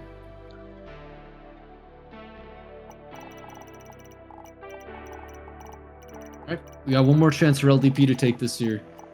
Unfortunately, off to a difficult start with some short strafes, and we've got a 51 accuracy from Susel. That is really, really nuts. It's just getting a good amount of medium and long strafes, which make the scenario dramatically easier. I mean, that combined with his ability to just not overcorrect, like he's very, very comfortable with those small, high momentum movements, and unfortunately, LDP just doesn't have the same experience for it. At least as far as implementing those ideas into this scenario goes. And you can see there's a lot of like distrust in how the bot's going to move, because this is such an erratic bot. It's difficult to tell when it's actually going to just long strafe or not. I mean, you kind of just have to trust it. And if you don't have the experience, it's difficult to switch your brain into that mindset. Yeah, this is an insane run by Susel, by the way. That's a like great actually insane. Susel. Yeah, that is very, very, very good. Yeah. Yeah, big PB. Good shit. Good shit, good shit. Dedicating this score to my queens. Nice. Paste. Okay, so now you have to pick Normal one. angle shot. Okay. All right. Okay. 3, 2, 1, go. All right. Let's see what we can do here.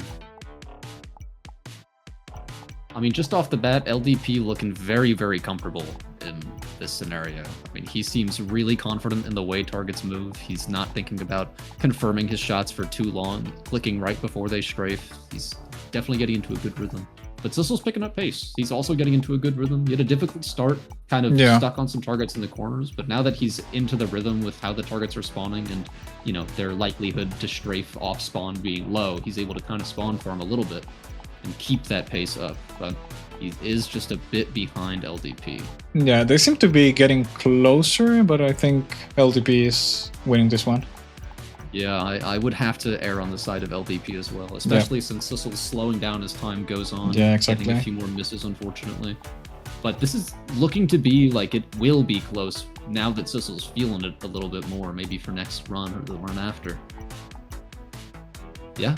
I mean, my god. Strong start from both of them. It's a great score out of LDP. Yep.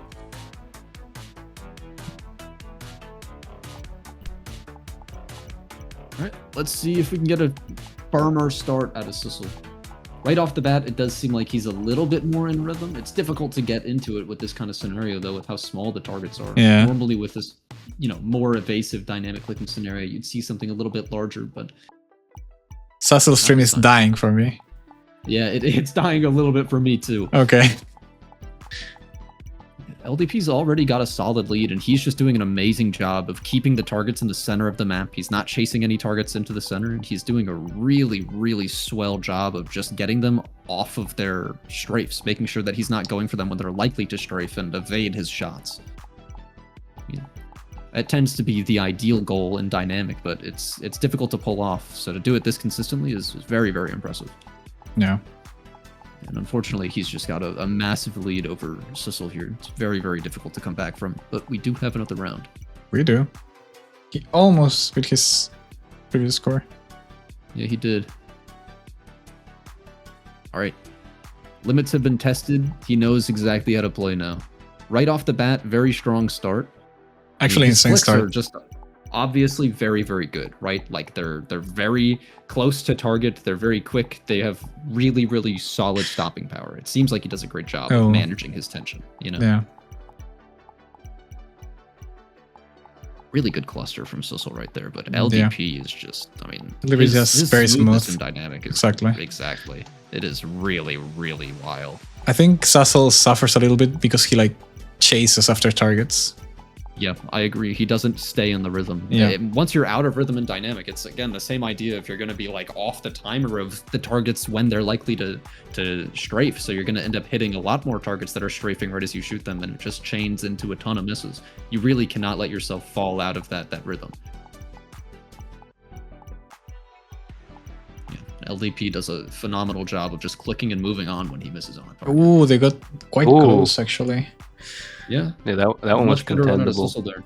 I agree. Very nice rounds, guys. LDP wins this one, so let's move on to the third. Okay. No, they gave it to Sussel. Oh, nice. I win. You win. Alright, GG's, guys. Well played. What's next talking, guys? Bye. Okay. Do it. 3, 2, 1, go.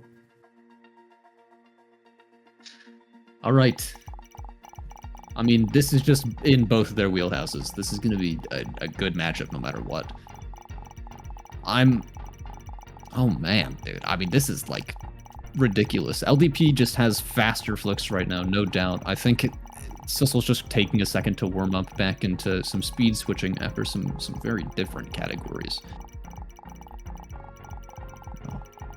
God, Sissel's initial flicks are just really something else. They just stop on target so... Okay, I shouldn't have said anything. Second I said it, it stopped happening. When that doesn't again, happen, it is just... It's really gorgeous to watch. I mean... Their speed's comparable. Very comparable. Yeah, I agree. LDP just needs a run where he can be a little consistent. I mean, I think it's very, very possible that either one of them win this. Oh.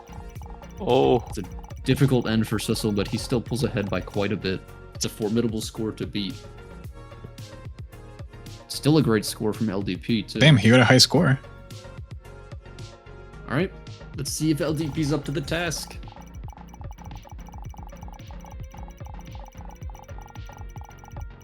They're both so good, to be honest. Yeah, they really are. Sussel's just like, I mean, I just can't get over his initial flicks. They're just so solid. It's Yeah, it's insane. crazy. He's landing everything, bro, so quickly. Exactly. I mean, there's just no like it looks effortless when he does it. I mean, he stops on a dime and he moves as soon as the target's dead. It's really flawless execution. And as good as LDP is, he just doesn't have quite the same speed on those initial flicks. In a scenario like this, that's all it is. There's no recorrections really at all. Yep. At least not any that require any serious level of precision. Play a game of catch up here now. Oh. Yep. Sussel's fucked up a little bit. Yeah. Sussel's slowing down. This is still anyone's game. It's quite close, actually. Yeah. That was that's very a goal close. out of LDP. Oh, wow. Okay. It's going to be difficult, but it is not impossible by any means. All right, we've got one more chance for LDP to break the 4-2 and beat Sussel. I mean, they're both off to a great start here. Sussel is off to... well, I mean, now they're pretty comparable after Yeah, a he couple missed a of little whiffs bit. there. Yeah. Yeah. Yeah, but His LDP speed is just... LDP needs if to he beat doesn't choke, he 42. gets it. 42 It's a 35. really difficult score to beat. Mhm. And Sussel's on pace to beat it, and of Yeah. course that's a little bit, you know, unreliable on a scenario like this, but as of right now, it's going to be tough to say.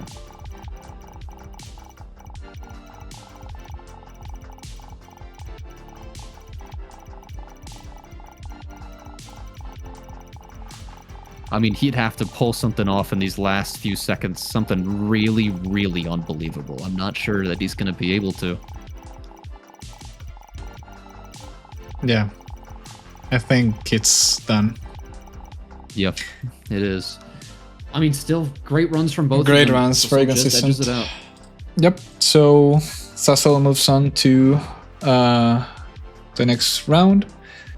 Thank you so much, LDP, for participating. And GG. This means we have the first semi-final round locked in, which is Matty versus Sussel. Hell yeah. Okay, now we gotta go to the other two quarterfinals. We got Azure versus Wes. Azure picks first because he's seed 2 and Wes is seed 10. He chose to pick the scenario, so Wes has to pick clicking, tracking, or switching. Clicking, okay. Are we gonna see 2-shot perfected for the millionth time? Float shot faster, okay. Dead, bro, dead. At least it's not static. True. 3, 2, 1, go. Almost the exact same. Yep, pretty much. Basically the same theme, extremely similar crosshairs. But yeah, I mean, Azure's technique is just like otherworldly. I mean, he lands in front of the target nearly every single time. He never struggles with a micro correction. It's very reminiscent of Matty, right? There's a reason he's number 2 overall. Yeah. For sure. I think Matty has But said that's- he's literally his replacement. Yeah, I mean, I completely agree. His successor, All of the basically. strengths in the same places. Yeah. And that's not to say that Wes is bad by any means. No, Wes's aim not is at all. phenomenal. His technique is very smooth. It's very consistent. I mean, it's top tier as well. It's just another one of those situations where you're comparing yourself against basically as good as it gets. Yep.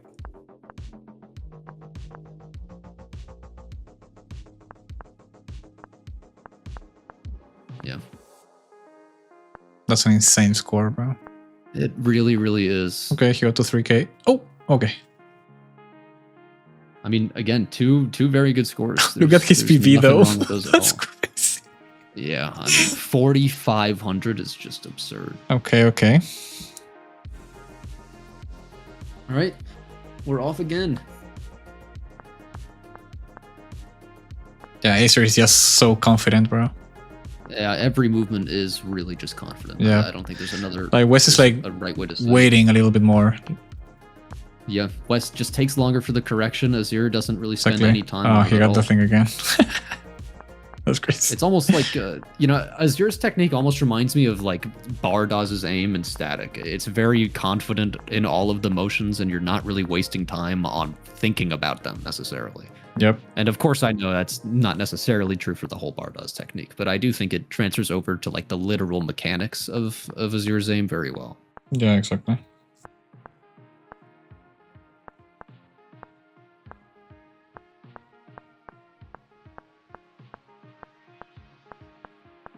It's very impressive watching Azure's wide flicks. I mean, you'd think that they would slow down compared to his shorter distances, but I almost feel like they're more consistent than his clusters. It's crazy. It's like, oh, I have extra time. It's okay. Yeah, exactly. I mean, Azure is, of course, a very strong player, but with Wes's performance in that last run, this is not just Azure's game. Like, there is room for improvement here. It would take a big PB on Wes's end, but I don't think he's incapable of that by any means. I mean, especially with the, again, consistency of his technique, it seems very, very possible that he just gets a huge score here. I don't think that's unreasonable at all. I think the real big thing that separates the way that they play, other than his smoothness, is the way that he stops in front of targets. He stops further ahead in their path, and he has to spend a lot more time waiting for them. And it gives him time to kind of line up his confirmation, which again leads to his consistency, but it does just literally waste time that Azure doesn't have to worry about.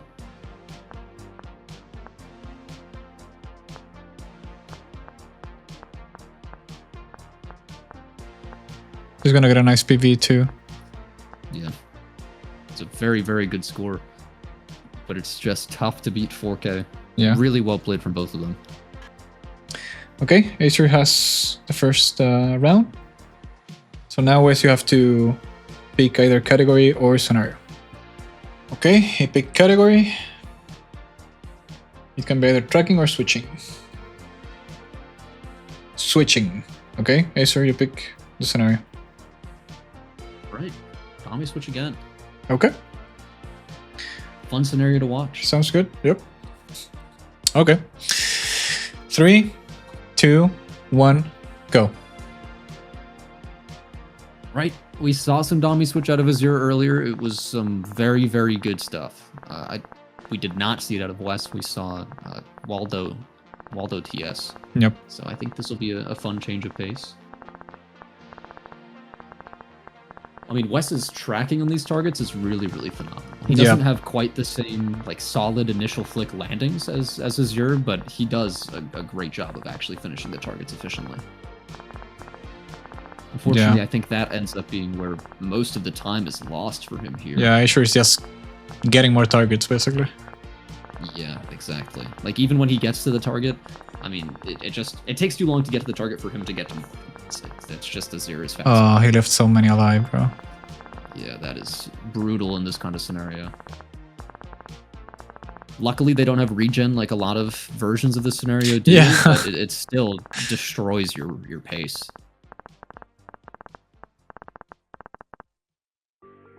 Yeah, well played from both of them. Yep. And it's a PB for Wes. That's big. Alright, let's see if we can get any more of that like foundational switching technique going. I just noticed they're using exactly the same thing. Yeah, it's like all of their settings are basically copy-pasted from each other. Like a slight color variation. Yeah, I like think Azure's is like a little bluer. And yeah, it's the same. but it's like so close.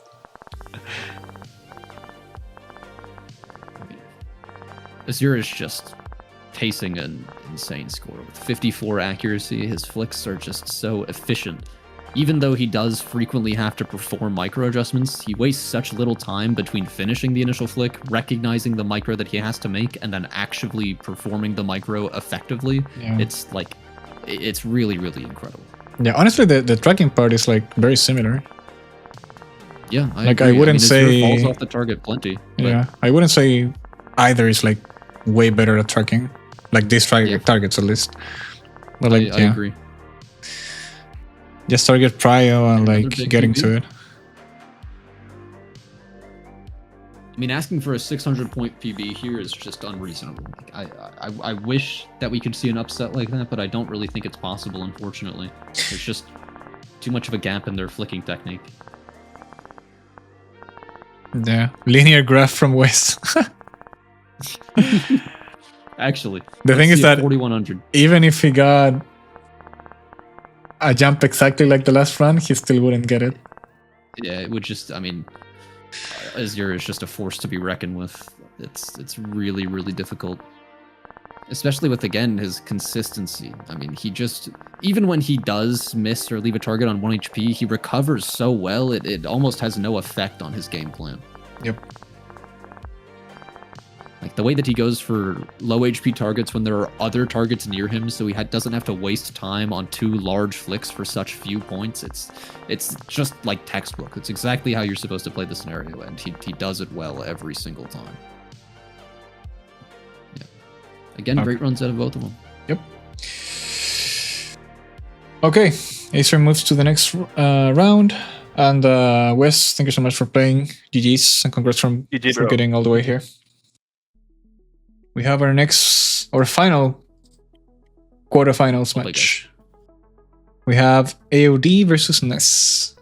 AOD picks first. He's C3, Ness is C6. He picks scenario. So Ness is picking clicking, tracking, or switching. Okay, we picked clicking. What scenario are we playing, AOD? Is it 2-shot perfected once again? I'm just thinking, nah, fuck that scenario. Fuck any status, actually. You're gonna be revolutionary with 3 shots perfected, maybe? Angle shot slower. Okay. 3, 2, 1, go. Again, we've got Yeah. AOD had a small problem there. That's all right. I guess we'll just let him go. Yeah. Again, we do have 2 really fast players. I mean, Ness is just her flicking speed is very quick. She doesn't need a lot of time to confirm a shot on a target. I think Can you undeafen AOD and tell him to stop? Yeah. Or to wait, rather. It's my bad, I'm sorry. I actually forgot to put it at 3 milliseconds. Yeah, you're good, bro. We'll just wait until Ness's run is done. Yeah, my bad. I mean, it's a pretty solid run out of Ness. It's very smooth. I mean, she's not shaking much right now. It doesn't really seem like nerves are getting to her. I feel like this is just all around a pretty well-played run, especially on, like, these, closer targets. She's getting a little bit of clustering going. Not as fast as I've seen her play, but certainly a very, very strong score. 35k, 36, damn. 36, very good. Almost PB for her. Or close-ish. Okay. Still. Undeafen Ness. Yeah. Ness? Yo. Wait for Sussel to play his run. He had an issue with the 3-second thingy. Oh, So I that still is need to AOD. play? I thought it's like counts as a fail try, no? No, because it was like a setting thingy. Go ahead and play this run async, and then you play the next one together again. Okay, thank you. Okay. Are you ready now? Okay, He yeah. deafened himself. Okay, let him play then. Not I a don't really think good we should first just- run out of me. It was I don't solid. think we should let the other Oh my god, it looks so bad. I mean, this Oh, it's looking good, but the stream is laggy. Holy fuck, his stream is so laggy. Oh shit! Yo, hand teleportation, hello? again, this is pretty solid. Yeah, Oh my god. The stream quality Again- is unfortunate. The beat rate is Quality a little insane. lost, but He's I pacing mean, he's a lot playing higher very than me. quickly. His flicks are just so confident. Like the way he gets toward the target, he is so comfortable with such a small micro correction afterward and almost no time for the confirmation. He's just really, really confident in this scenario. It's very impressive. Like that chaining for that long across those distances is really unbelievably difficult. It's very, very impressive. Oh my god, dude. Those wide flicks are unbelievable.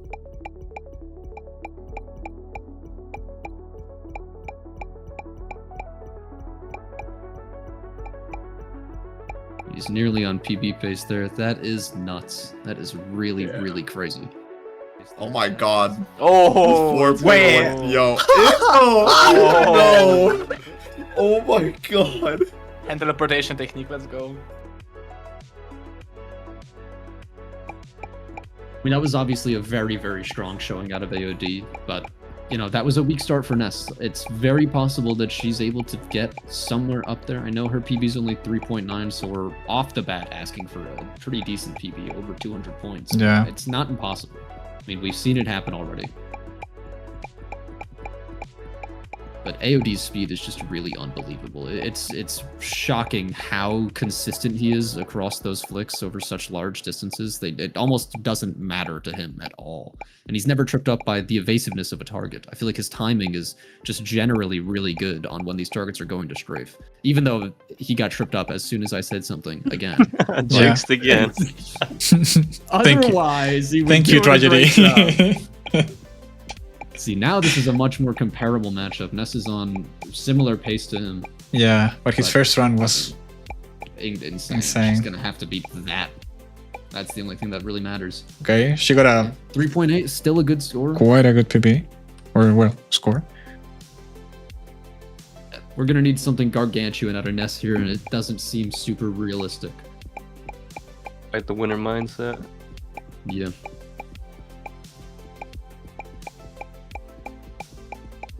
I mean, her technique looks great this run. She's pretty confident, she's smooth, she's not making any excessive movements. It's just, unfortunately, she's not as fast and as consistent as AOD is. And that's really what matters so much in this kind of dynamic scenario, that consistent pacing.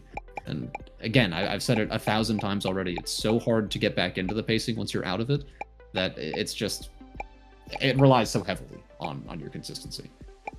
And this is a pretty good run out of Ness, though. I mean, I feel like she's pacing a good bit better than she has both of her previous runs. I think AOD froze. I think he did. He might have just given up on this run, unfortunately. Maybe. Or his mouse disconnected, I don't know. Oh, a fucking fantastic run from Ness. That is so unfortunate. Yeah, it was a great run. Okay, so first round is for AOD. Now Ness has to pick category or scenario for the second one. So God, AOD has to it's pick really either good. tracking or switching.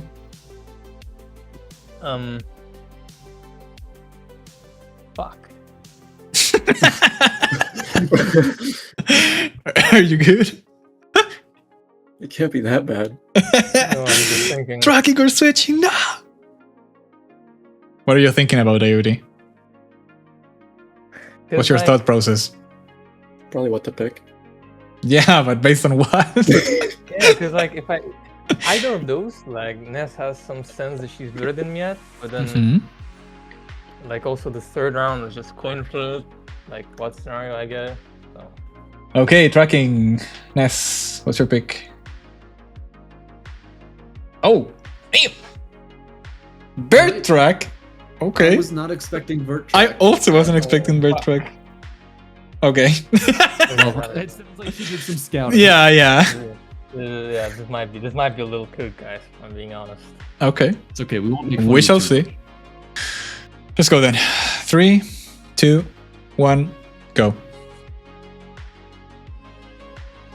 Right, I would not have anticipated this scenario being in Ness's toolkit, or that it would be one AOD is so nervous about. So I'm very curious to see how they play here. But, I mean, just initially, AOD's just pacing a better score. And Ness's lack of wide angle tracking skill is kind of apparent in this scenario, unfortunately. But as time goes on, AOD is just getting closer and closer to her pace, even dropping below her now. So this might have been a genius trick out of Ness here. And I mean, Yeah. she's only getting higher and higher as she gets used to the scenario. Is this Even the though first her- time we've seen anti-stratting in a named tournament, bro? I think it is. I mean, no one else has done so as far as we've heard. Is Ness the G2 of aim training? Yeah, absolutely. I mean, you can see her lack of confidence in these wider angles through how shaky she gets, but it doesn't really matter if she beats AOD. And she did. Yeah. Okay. That's fantastic. Nice. 3, 2, 1, go.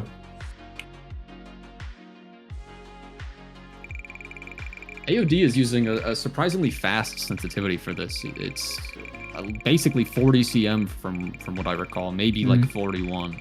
But I guess if it's you a pretty high sensitivity. really struggle with like wide flicks or wide motions with your arm, then using a high sense can be clutch. Yeah, just I mean, you don't have to use as wide of a range of Yeah. motion, so Like wide. Yo, whoa, It looks like he's It looks like he's. Whoa! Whoa! Yo! Wait. Yo! I don't know. Wait. I don't know. I didn't know AOD had such a low sense preference. Or sorry, high sense. Yeah. I mean, his pace right here is currently unbelievable. If he can keep this up, this is going to be an unreachable PB for Ness. I mean, this is just like a galactic PB compared to what he's gotten already. I am a little speechless. This is just so dramatically above his PB bar. I have a feeling this is just going to close it out. This is crazy. Oh, yeah. Yeah, I don't know. That is 4K. just a ridiculous PB.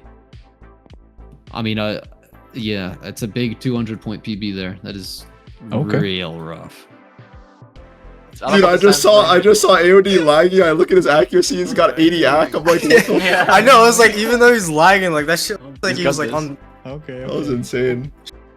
I guess it was all about the strings. I guess it was all about the 0.25 cents. It was all about Okay, well. You were right, the settings did change. So. Oh my god. Nice zebra print. That's big. Nice. Thank Doing this again, bro. Nice. Ooh. Alright, looks great. Go with it. Alright, I'm prepared. Okay. Alright, we're ready. Why is Ness gonna go? You ready? Sure. What the fuck? So we got an interesting theme change out of Ness here. A couple settings are different now. Yeah. I think it's slightly different from the last one. I'm not sure. You know, I think you just get a lot of interesting visibility on the target here with such high contrast. Yeah. That kind of clarity just removes a lot of like the clutter that another theme might bring you, at least mentally, you know? I mean, it is really, really unfortunate for Ness that AOD just had the run of his life. I mean, he's back to 60 AC, unfortunately, which is all that he needs, but it's definitely not going to be enough for Ness to come back. Yeah, I think sometimes the target is just too visible, you know? Exactly. Like you have I to feel the same way. You need something to obscure it. Yeah. Like a really thick, large crosshair. Just, spitball it. He wasn't even that far behind. Like for some of it. That's true. It's a big 32-11. Yeah, absolutely. Okay. He lost pretty bad. AOD moves to the next round. Ness, thank you so much for playing. GG's. Congrats for getting all the way up to here. Okay, and with that, we're done with the quarterfinals. And we're moving to the semis, which are bangers. Matty versus Sussel, seed 1 and 4, and Azure versus AOD, seeds 2 and 3. Okay, we need Matty and Sussel. Good stuff. Okay, guys, I'm gonna start the picks and bans now. Matty goes first. He's seed 1. I pick scenario. Yep. Sussel, you have to pick. I feel like I'm missing something on the side. There's no Valorant category and. Yeah. Okay. I guess I'll do this. Yeah. Should be able to select Ascent Deathmatch. We just removed it, I'm sorry. Okay, we're playing tracking. What are we playing? Now, before you pick a scenario, Matty, keep in mind, the spare track is the only scenario I have played. So, out of tracking. You just give that up. That just means you picked Despair Track as a good Samaritan. Yeah, play for I mean, honor, it's a bro. win-win for me, bro. I didn't really think about this. Hold on. Let's go with that one. Ah, yes. Bounce track. Bounce Track, alright. Very similar to Despair Track in no way at all. Okay. Basically the same. Okay. You guys ready? Yep. Okay. 3, 2, 1, go. Okay, Right, well- let's see.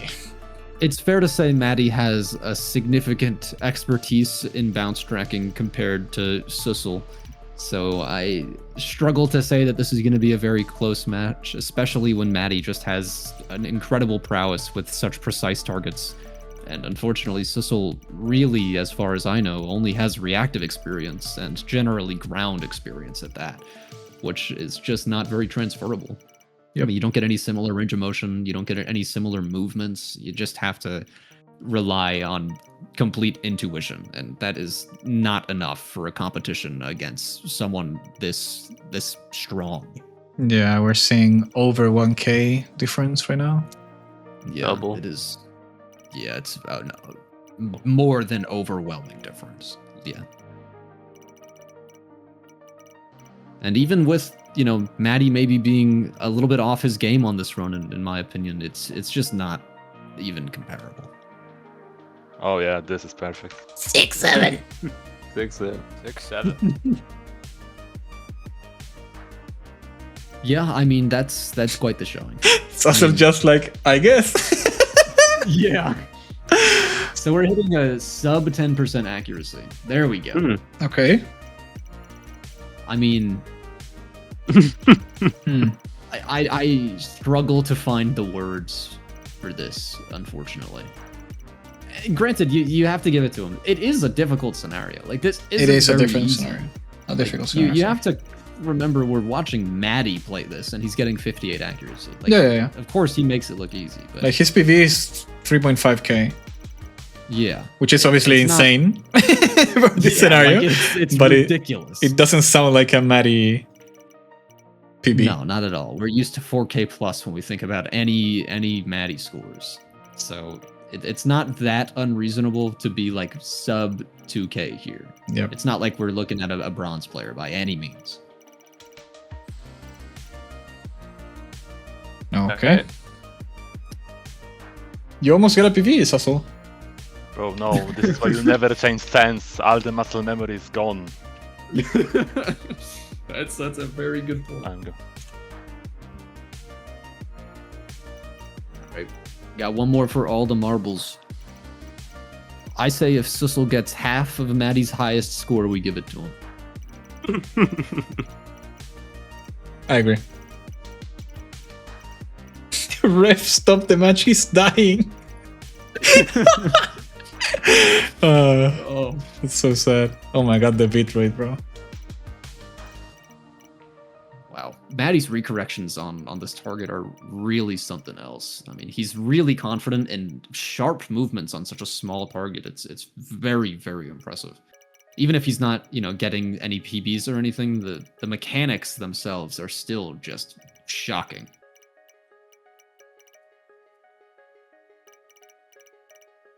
Seems like he's having some difficulty with mousepad space. He's had a couple of awkward resets, but they're not run destroying by any means. So you can't really complain. He's about too to much when PV. you're still getting 3K. Nice.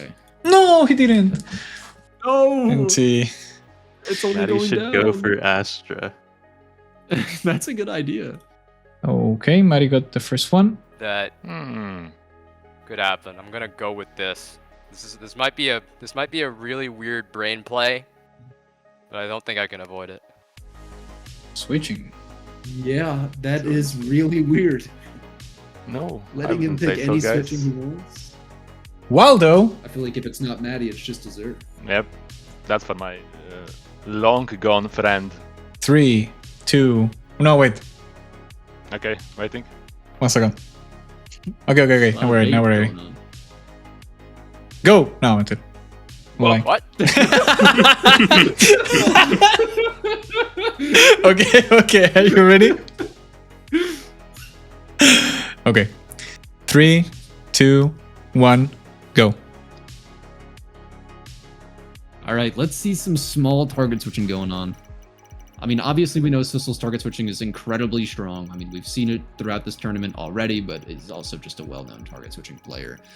Tragically, Matty's target switching is no weaker than any of his other incredible strengths. I think this is It going to looks be like extremely he's- close. Again. I think so too. I mean, I'm expecting about a 65% AC out of Sussel here and maybe a 64 out of Matty. You never know. Always appreciate the theme differences. I always think they're interesting. Matty seems to love a very neutral background pretty consistently, which I think, you know, most aim trainer players do. I'm certainly not any different myself. Yeah, this is just some incredibly clean flicking from Matty. Those initial flicks are really, really something else, both in speed and their accuracy. And the way that he microcorrects is so fluid, it almost looks like it doesn't happen at all, even though it's on basically every target. It's really, on the really G, good stuff. bro? Damn. Almost certainly. So close, bro. Guys, I don't know what kind of foolishness this is, but I'm not kidding. A mosquito just flew right into my face mid this run. I need a 1 minute break to find this fucker. A mosquito. He's so mean. No, he's so mean. One down. I swear I fuck. didn't deploy insects. It's fine, Matty. I believe you. Matty's got You're a wholesome insects changus. overseas working for him. I see it. Wait. No. It's under the desk. Wait, I fucked it. No, I think he's fucked. Hope that's him. I'm ready. Okay. Are you sure that's the only one? Let me go back. I mean, I have 2 more tries, don't I? Yep. 1 more try for that fucker if he ever shows up. You guys ready? Yeah. Yeah. Okay. 3, 2, 1, go. Oh, sorry. Go ahead. All right, got another strong start. Susel's flicks are really just impeccable. Like the speed with which he flicks is just insane. I mean, Oh yeah. MattyOW Matty has is deployed like- 3 more. Wow. Something I think Matty does really well is that I feel his entire process for aiming at these targets is fast overall. Like the flick into the correction, it's just a fluid and quick process, but it is not paralleled by Susel's pure speed. I mean, his actual flicks themselves are just unbelievably fast. It's really, really crazy. And, you know, I know we talked about it before in one of his previous matchups with LDP, but his flicks just stop so quickly. I mean, it's like hard to even see them happen. It's very, very impressive. Matty playing with just 2 targets at the end there. Getting a crazy score, 4,800. That's...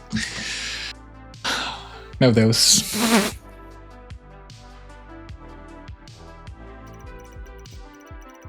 I definitely deafened the wrong person on accident. That's okay. I was confused. I was confused too.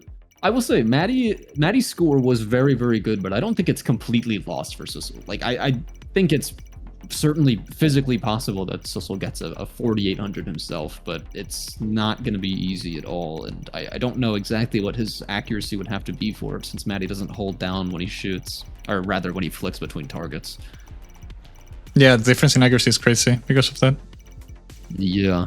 I mean, more than anything else, though, he had more accuracy, or he currently has a higher accuracy than his first run where he had 56. So, Bro, the chat is way too funny. So insane. Oh, yeah. Susel using laughing gas to distract Matty. Is this allowed, LG?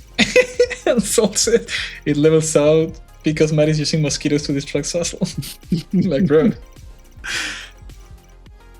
Oh, that was the so... Geneva Convention for aim training tournaments. Very close. That was so Very close. Wow. Oh wow. That was great, guys. Susel I is a blame the disgrace to mosquito. his fans. Susel, do you have a word for Wow. I am so sorry for you guys. I'll bend over later. Bro! Okay. What? Alright. What? Yeah, like he's bowing down. What are you guys don't thinking, worry bro? about it, Matty. Okay, well, Matty moves on to the grand finals, and guys. Susel, GG's. Thank you guys Thank you for coming. organizing. Susel. Bless Yeah. your hearts, guys. Bless your hearts. Wait, so Have a some- great you know what my Actually, I'm gamble gonna was, stay right? later, but, no, actually I don't. There's a freaking TS scenario in clicking, and it was static TS. Yeah, you And I knocked me on thought that, you would by pick the way. that if I picked clicking, so I went with switching and I took the gamble. No, I'm gonna come clean. If you picked clicking, you would have lost. I would have went pulse shot, and you lose on that. Damn! But I lost on wall though, so it doesn't matter anyways. I needed to win on this. Okay. That's true. That's fair. Fucking mosquito! I hate mosquitoes. It's okay, bro. GG's, guys. Okay. GG's, Well played, bye-bye. guys. Okay. We have the final semifinals, which is Azure versus AOD. Enable it right now. Go ahead to the website and we can start. Azure goes first because he's seed 2. He chose to pick a scenario, so AOD has to pick clicking, tracking, or switching. Okay, we have switching. XY switch faster. Nice. That's not even dummy switch. I gotta swear you would have picked that. You played it 2 times already. My honest reaction. Okay, 3, 2, 1, go. All right, let's do it. 2 insanely strong players, both very, very fast players. Very excited to see where the differences lie here. AOD is starting off with an insane lead at over 40 accuracy. Yeah, he's going extremely fast. Yeah. Unfortunately dropping very quickly because everything I say jinxes everything. Yeah. That's basically the story for life. It's okay. Basically. Wow. I mean, first of all, AOD's nice. flicking is incredibly impressive. I mean, the way that he moves between targets is really fucking strong. But Azure's tracking combined with his flicking is just superior. I mean, his tracking is like almost flawless to me. Yeah, I just exactly. don't see a way that it could be played better. Like AOD's flicking is crazy, but he's really like, I mean, he's not shaky, but he's shakier than Azure. Yeah. I just feel like there's more wasted movement. I feel like it just seems like Azure does almost the minimum, you know? Yeah, a 44-43 to PB first try. Damn. That is something else. I don't think a 4400 is completely out of the picture for AOD. I mean, he's got over 4200. He doesn't seem to have, you know, like an insane amount of plays on it. It's definitely not impossible that he just gets, you know, another life run, right? Yeah. But it's definitely going to be hard. As long as Azure doesn't get like another big PV, it could be doable. I completely agree. But I think that's something that we've seen kind of throughout this whole competition is Azure seems to only get better as he plays through these rounds. So I wouldn't be surprised if he just pulls ahead even more. I mean, this run certainly isn't as clean. He's having more issues with catching the target in their, you know, long strafe after their weird little movements. So he's not pacing as high as he could have, but he's still just, I mean, even now ahead of AOD. It's going to be really, really difficult to get above him. Yep.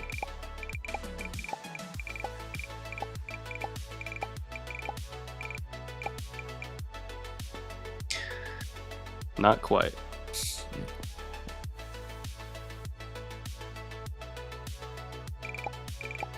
All right, got one more chance for AOD here.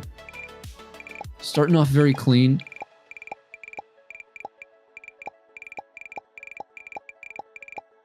Wow, that is a serious start from AOD. Insane chaining there. Just he's yeah. Really he's cooking. What the fuck? That is crazy.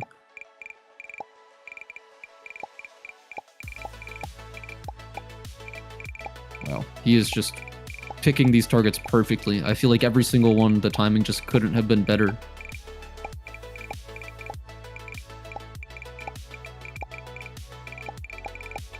I mean, he's still holding a phenomenal pace. It's definitely not out of the question for him to beat Azure's first score here. 4-4-4-3. Yeah. Oh, but the end here, these targets are just stuck in the corner and they're not predictable when they're against the wall. Oh my god. His stream completely stuck for me. Oh! Oh! He did get it! Oh my god! Oh my god. That's fucking insane. Lag switch. Oh my god. His stream completely God! Lag switch! Yo! Lag switch! Yo! Lag switch! What? Yeah, lag switch tag. What? Yo. So, You gotta snipe him back. That's fucking crazy. I hope he did not hit just 4.5 randomly. Time to pick AOD. Category or scenario. Okay, we're picking scenario. So Azure has to pick clicking or tracking. Okay, we go clicking. Pulse shot precision faster. Once again. Okay. 3, 2, 1, go. All right, Static. Not what I was expecting to see between the two of them. I mean, I honestly don't have a great reference for who's going to be better at Static. I know Azure has the more recent scores, but AOD has always been a strong contender, you know? I mean, right off the bat, they're at pretty similar pacing. Azure pulling ahead by just a bit with really clean technique. I mean, his flicks are just fantastic, and I feel like his target selection is as well. Doesn't ever really waste time here. Yeah, both of them are looking very strong. AOD just had an insane string of targets, though. That was some ridiculous clustering. I know the stream doesn't have sound for that, but that was really wild to listen to. AOD pacing... Azure is pacing PB pace, though, so that's never a good sign if you're AOD. Oh shit. Oh, damn. You jinxed it again, bro. Really shitty move. Yeah, dude, I'm so sorry. Every single time. Oh, dude. Oh, fuck. Oh my god. That's all me. Whoa. Oh, wait. Whoa. Whoa. Yo, whoa. No way. What is going on? Fuck. All right. Let's do it again.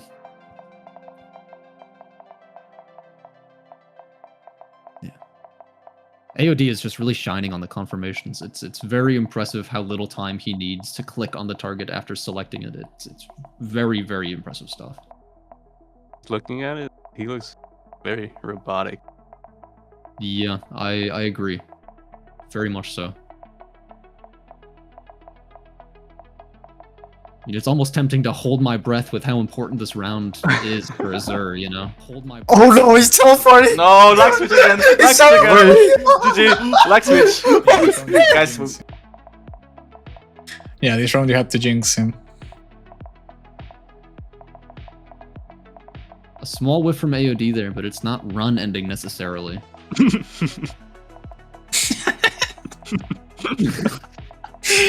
Okay. I'm sorry. Hold on. You know, but who's gonna say anything, right? Shut up, guys. Oh my god. Ooh. Very, very close. Azure takes that. Oh though. my god. All right, it's all up to the last round. Yeah. I think he is. Oh shit. Dude, unless AOD just gets a god run, he might. Yeah, it's possible. It might go to round possible. 3. Here's where it counts. Only time will tell. Yep. Basically, Azure is winning 46-90. That's the score AOD has to beat now. Yo, This has to be AOD around- is pacing. This AOD has is to be pacing. around- Please. Oh shit! Oh shit! Yes, it is. But he's not out if Azure takes it. We've still got third round. Oh my god, his stream is completely shit. I mean, he's pacing nearly PB pace, and his PB is sizable. It's 5100 something.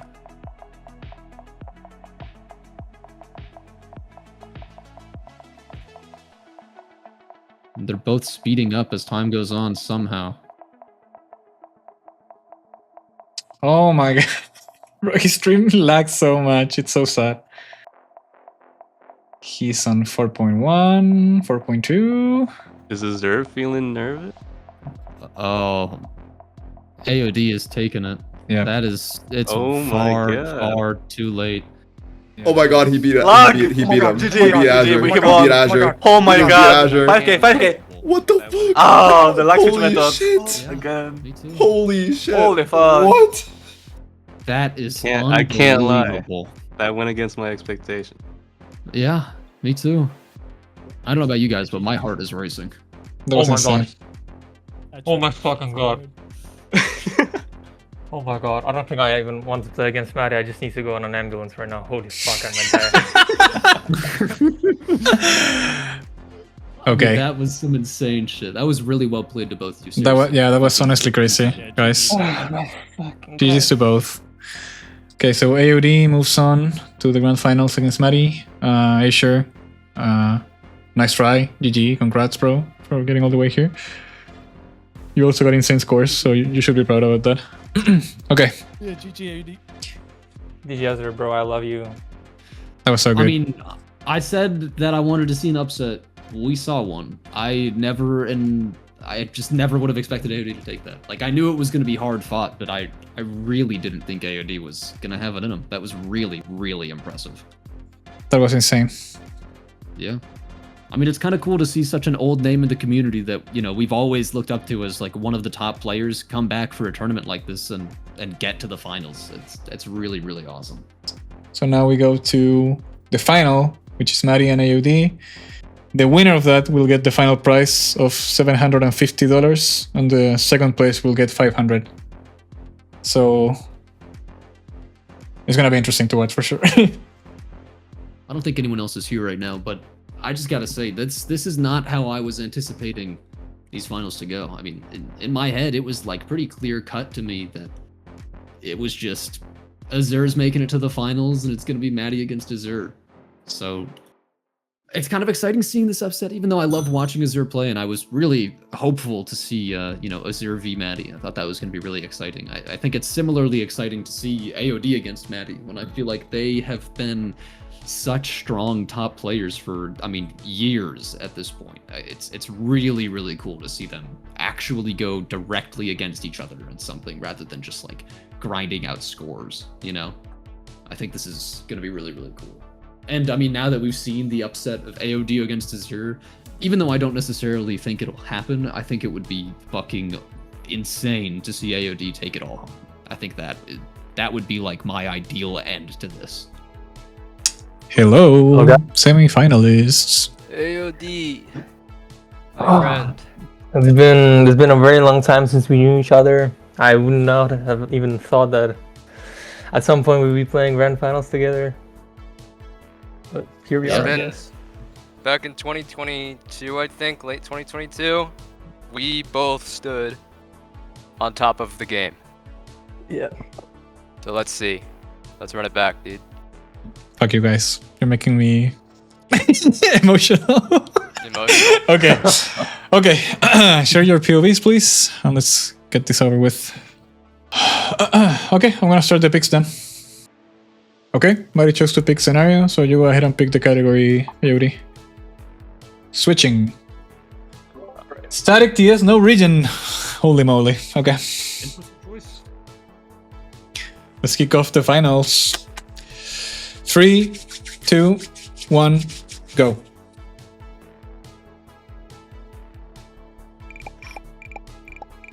All right. Right off the bat, Matty's fluidity is just superior. I mean, he just moves between targets effortlessly, like we've seen through the whole tournament and through the past several years in his VODs. I mean, he makes it look effortless. It is really insane. But there isn't a huge score difference. Maybe over 100 points, maybe 200 at the most, but it's a competitive run right here, especially with AOD pacing PB pace. I'm sure he'll be able to do better in the coming rounds too. I think it's pretty interesting that Matty picked static switching as well against AOD. I assume it's because he thinks that it's one of his weaknesses compared to his speed and evasive target switching, which I can probably agree with. But regardless, it's nice to watch something different after so long. Yep, totally agree. I wonder if we're gonna get 2-shot perfected again. Yeah, I hope not. I mean, 40. That was actually 4163, a new PB, and it's not very far apart. Yeah, This is very competitive. close. Now, 140 point gap is nothing to scoff at. I mean, even if it's like it seems small compared to some other categories, but target switching is difficult to get over 100 points in. Yeah, that's something like tracking. Each target gives 25 points, so it's like 4 targets, which is a lot.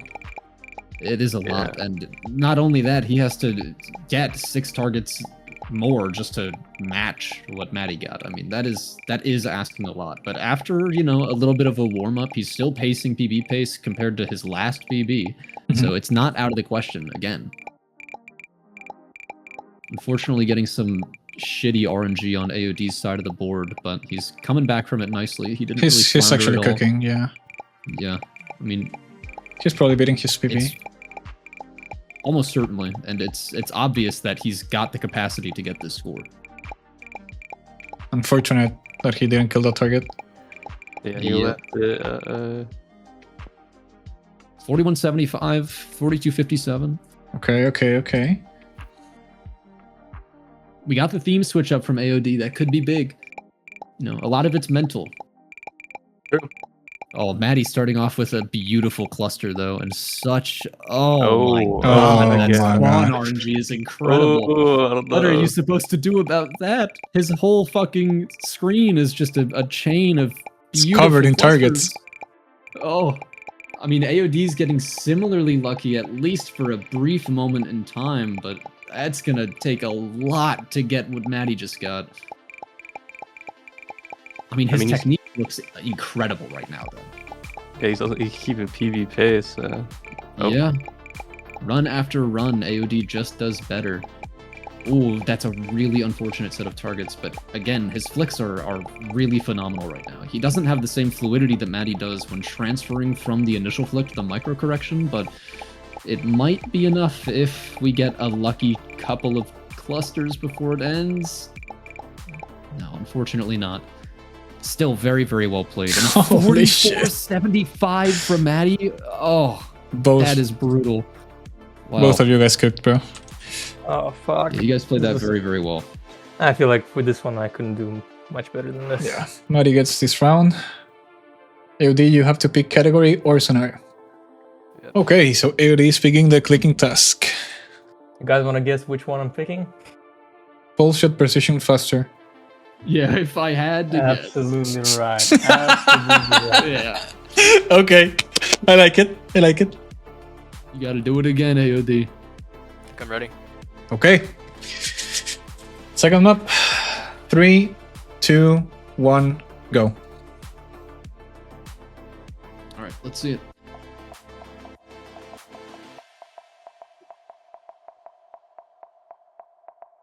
It's crazy the difference between like speed versus smoothness.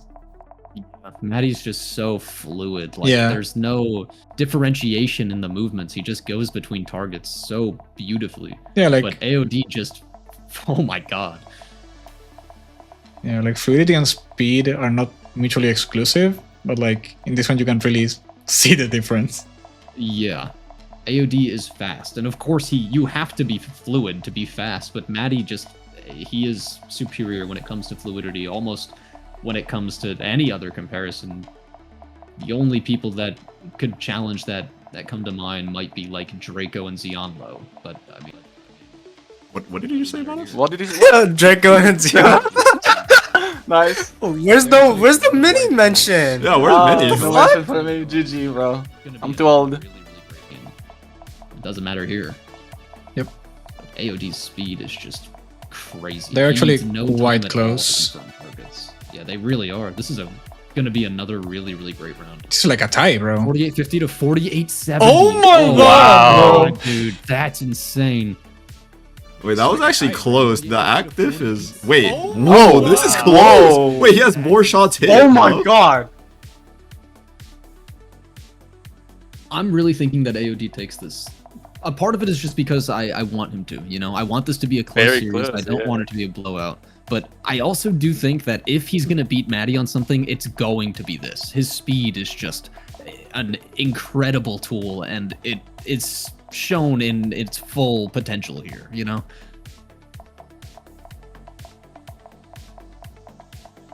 Unfortunately, he's off to kind of a rough start. It's going to be difficult to catch up with such a slow start, especially with how many targets he's getting hit by. It might just have to come down to the next run, unfortunately.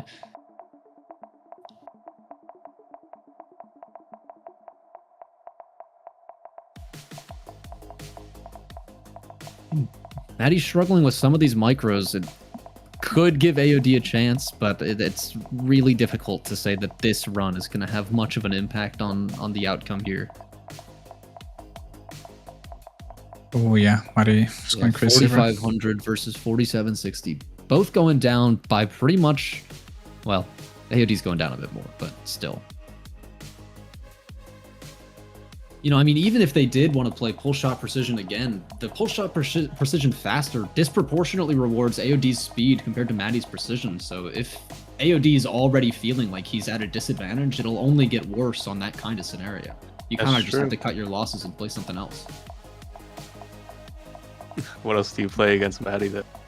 Yeah, right. I mean, it's fucking difficult. He's just, you know, we've said it a few times throughout the tournament, but being a very well-rounded player just makes Matty kind of a force to be reckoned with. And even if AOD is a similarly well-rounded player, he just doesn't peak as high as Matty in as many categories. Yeah. I mean, it's an impossible. The crazy thing about Matty is that he's an all-rounder player, but he's also one of the best, if not the best, at like every category. Yeah, so like it's the only insane. category where you can't argue he's best, the only two maybe are like control and static. Yeah, but like And still, maybe reactive. in any of them, he's still like. Oh no! Yeah, but like still. AOD, no! He's still like at least Dude! At least He's top still 10. top 3 at worst. Yeah, like top 3 or some shit. It's crazy. A 4880 is just going to be harder to beat, but AOD has the ability. Okay, Matty chose scenario, so we can still choose any of the 3 categories. Damn, let's switch. get out the random wheel. Map 3. Let's go. Do this. 3, 2, 1, go. Right?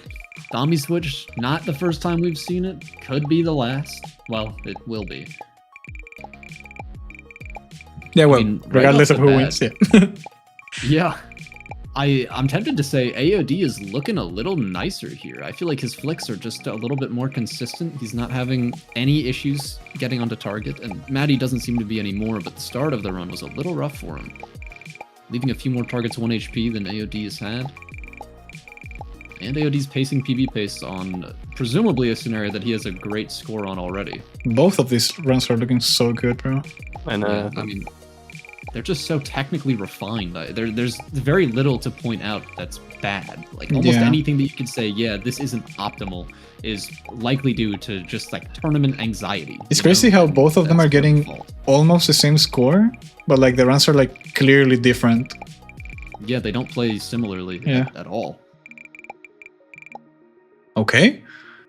43-45. Wow. Oh my god. Wow! That is a incredible fucking score. Okay. Oh my god. 43. Oh, Yo, he took that's he good. took it. Wow. Okay. Oh, he good. wait, he took it. Okay, wait, this is good. This is good. This is good. This is good. Yeah, This is good. Zion. Right. Let's see if we can keep it up.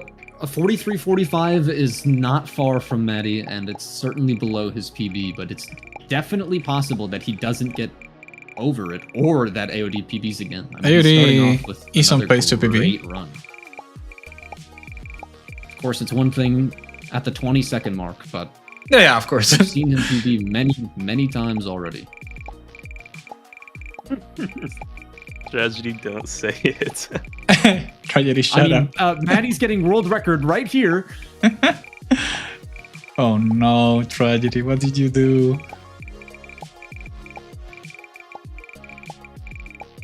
All I Mute do is live up to Tragedy. My name.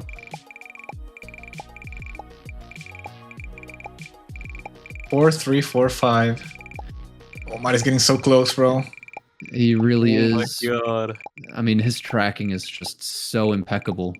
Oh, he beat it. Oh, he just gets over it. Fuck, dude. Oh no. It's not over yet. It's not over yet. I'm nervous, bro. Let's go. 3, 2, 1, go. All right. Okay, this is it. I mean, we all know what needs to happen. Matty needs I to. don't know about you two, but this Huh? is like the first time I've seen Matty challenged in a live setting, you know? Yeah. I mean, this is the first time I've ever seen it happen where it's actually close. Yeah, that's what I mean. Okay, that's what I thought you meant. I wanted to make sure though. It's insane. I mean, genuinely just hard to fathom. Okay, Matty needs to not PB, and AOD needs to beat 4, 3, 6, 4. So far, it's not looking like it's happening. It's not over yet. It's not over yet, it's true.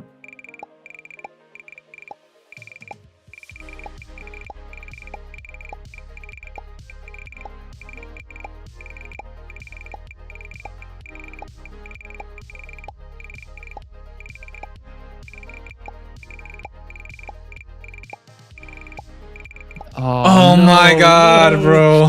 And Matty PV again? 11, what the fuck? That's crazy.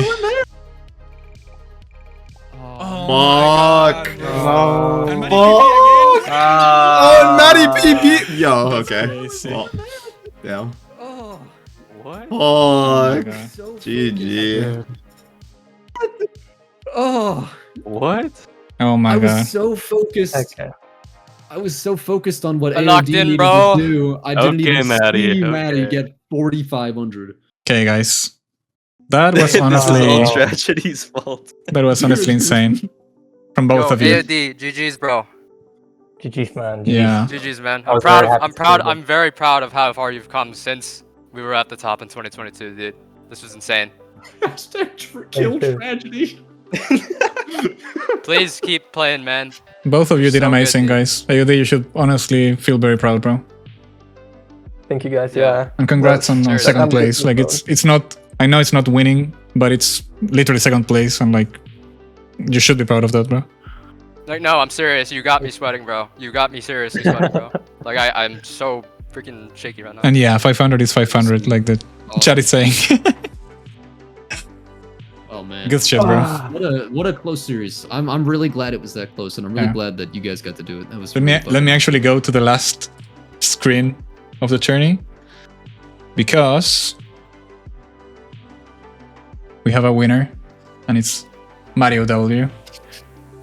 But as you can see, it says winners because honestly, just the fact all of you people that played like got here is like a win in itself, bro. Like last year, I know the finals took a while to make to like actually take place, but like all through last year, like literally from like March to November, all of these people like played so much to qualify, and it's honestly an achievement on itself, and I'm really proud like of our community and like everyone that participated in, even the people that are like typing while I fucking speak.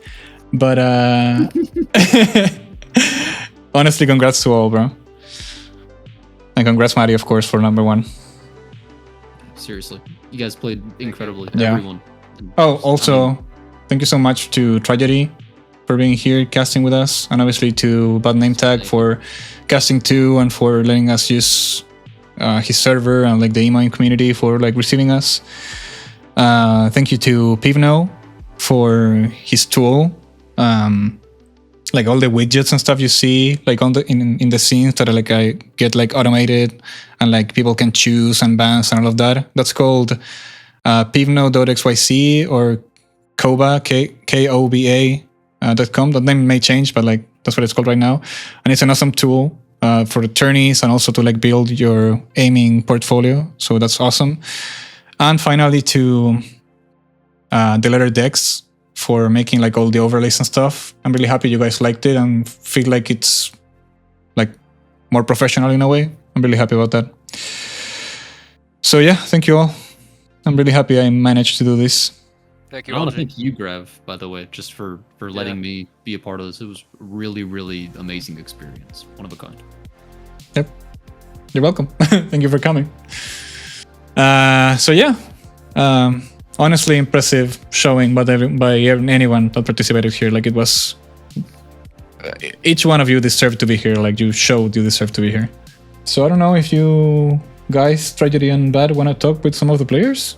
Well, we already have Matty here. So Matty, Yeah. what do you think of everything that happened? Dude, I don't know, man.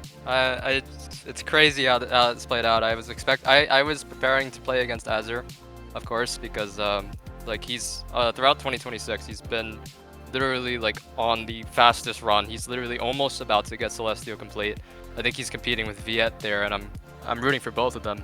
But I was expecting to play against him, but I was very surprised when AOD came in, and it was just like flashbacks to the players we were back then, and that's mostly what I'm thinking about.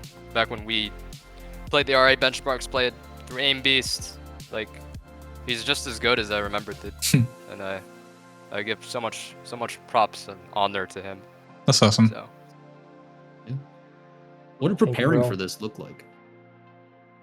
Preparing for this, well, I just started my job, so I am managing a 9 to 5, and basically what I did for the past 2 weeks is I came home around 5:30, and I just played through most of these scenarios. I just ran through like one side of the sheet each day, and I see how I placed.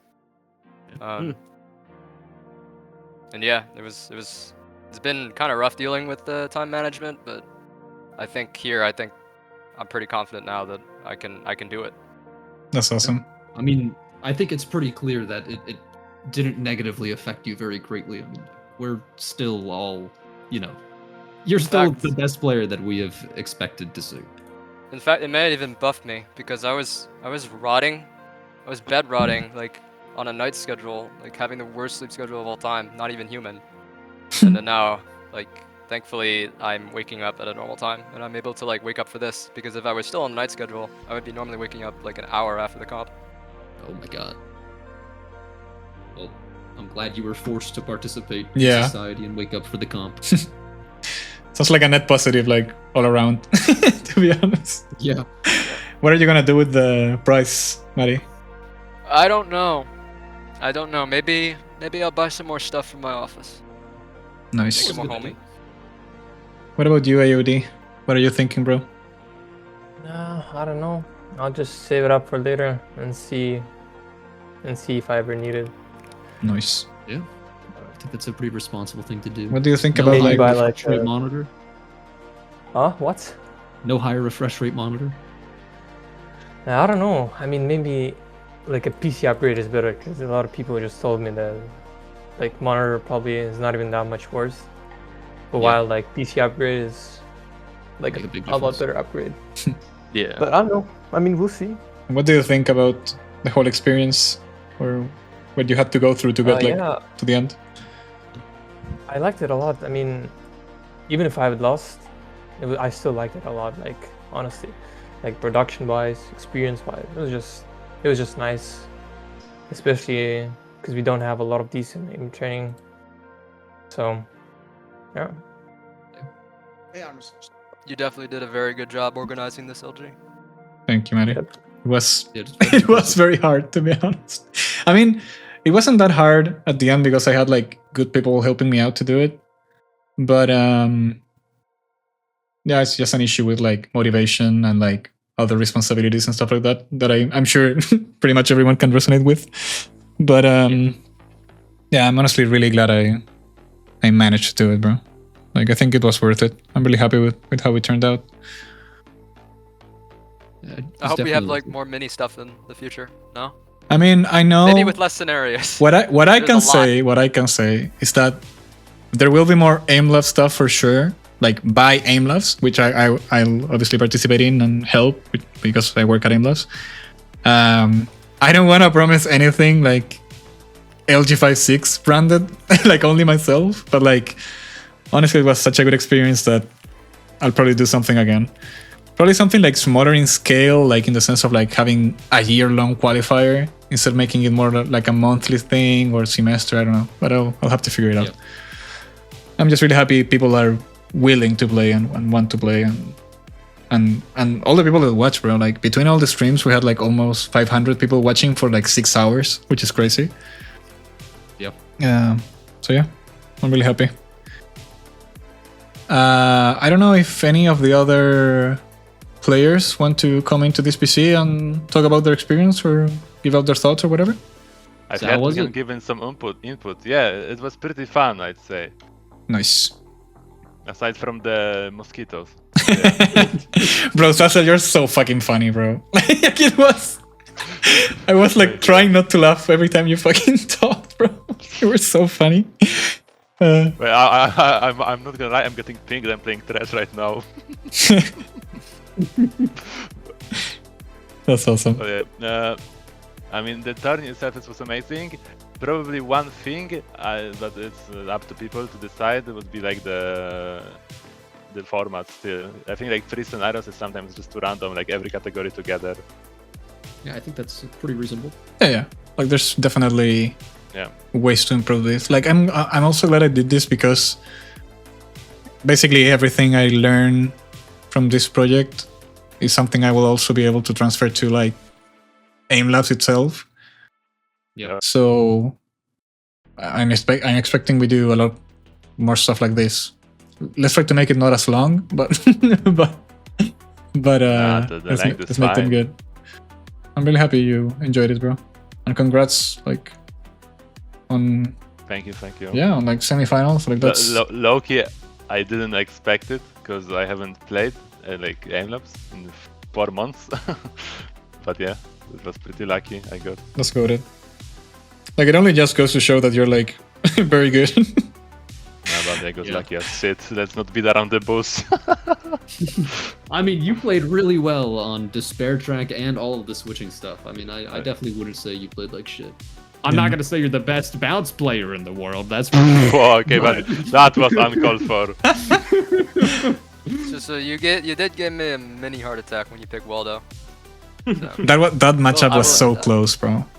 Yeah, it fucking was. So I was like contemplating whether I should practice for this or not, and I ended up starting to practice yesterday at 6 a.m. Like, so yeah. Plenty of time. Yeah. If I like played for 2 more days, maybe I could do it. Nice. I still think you played really well. It was a lot of fun to watch. Yeah. Bro, you don't even know.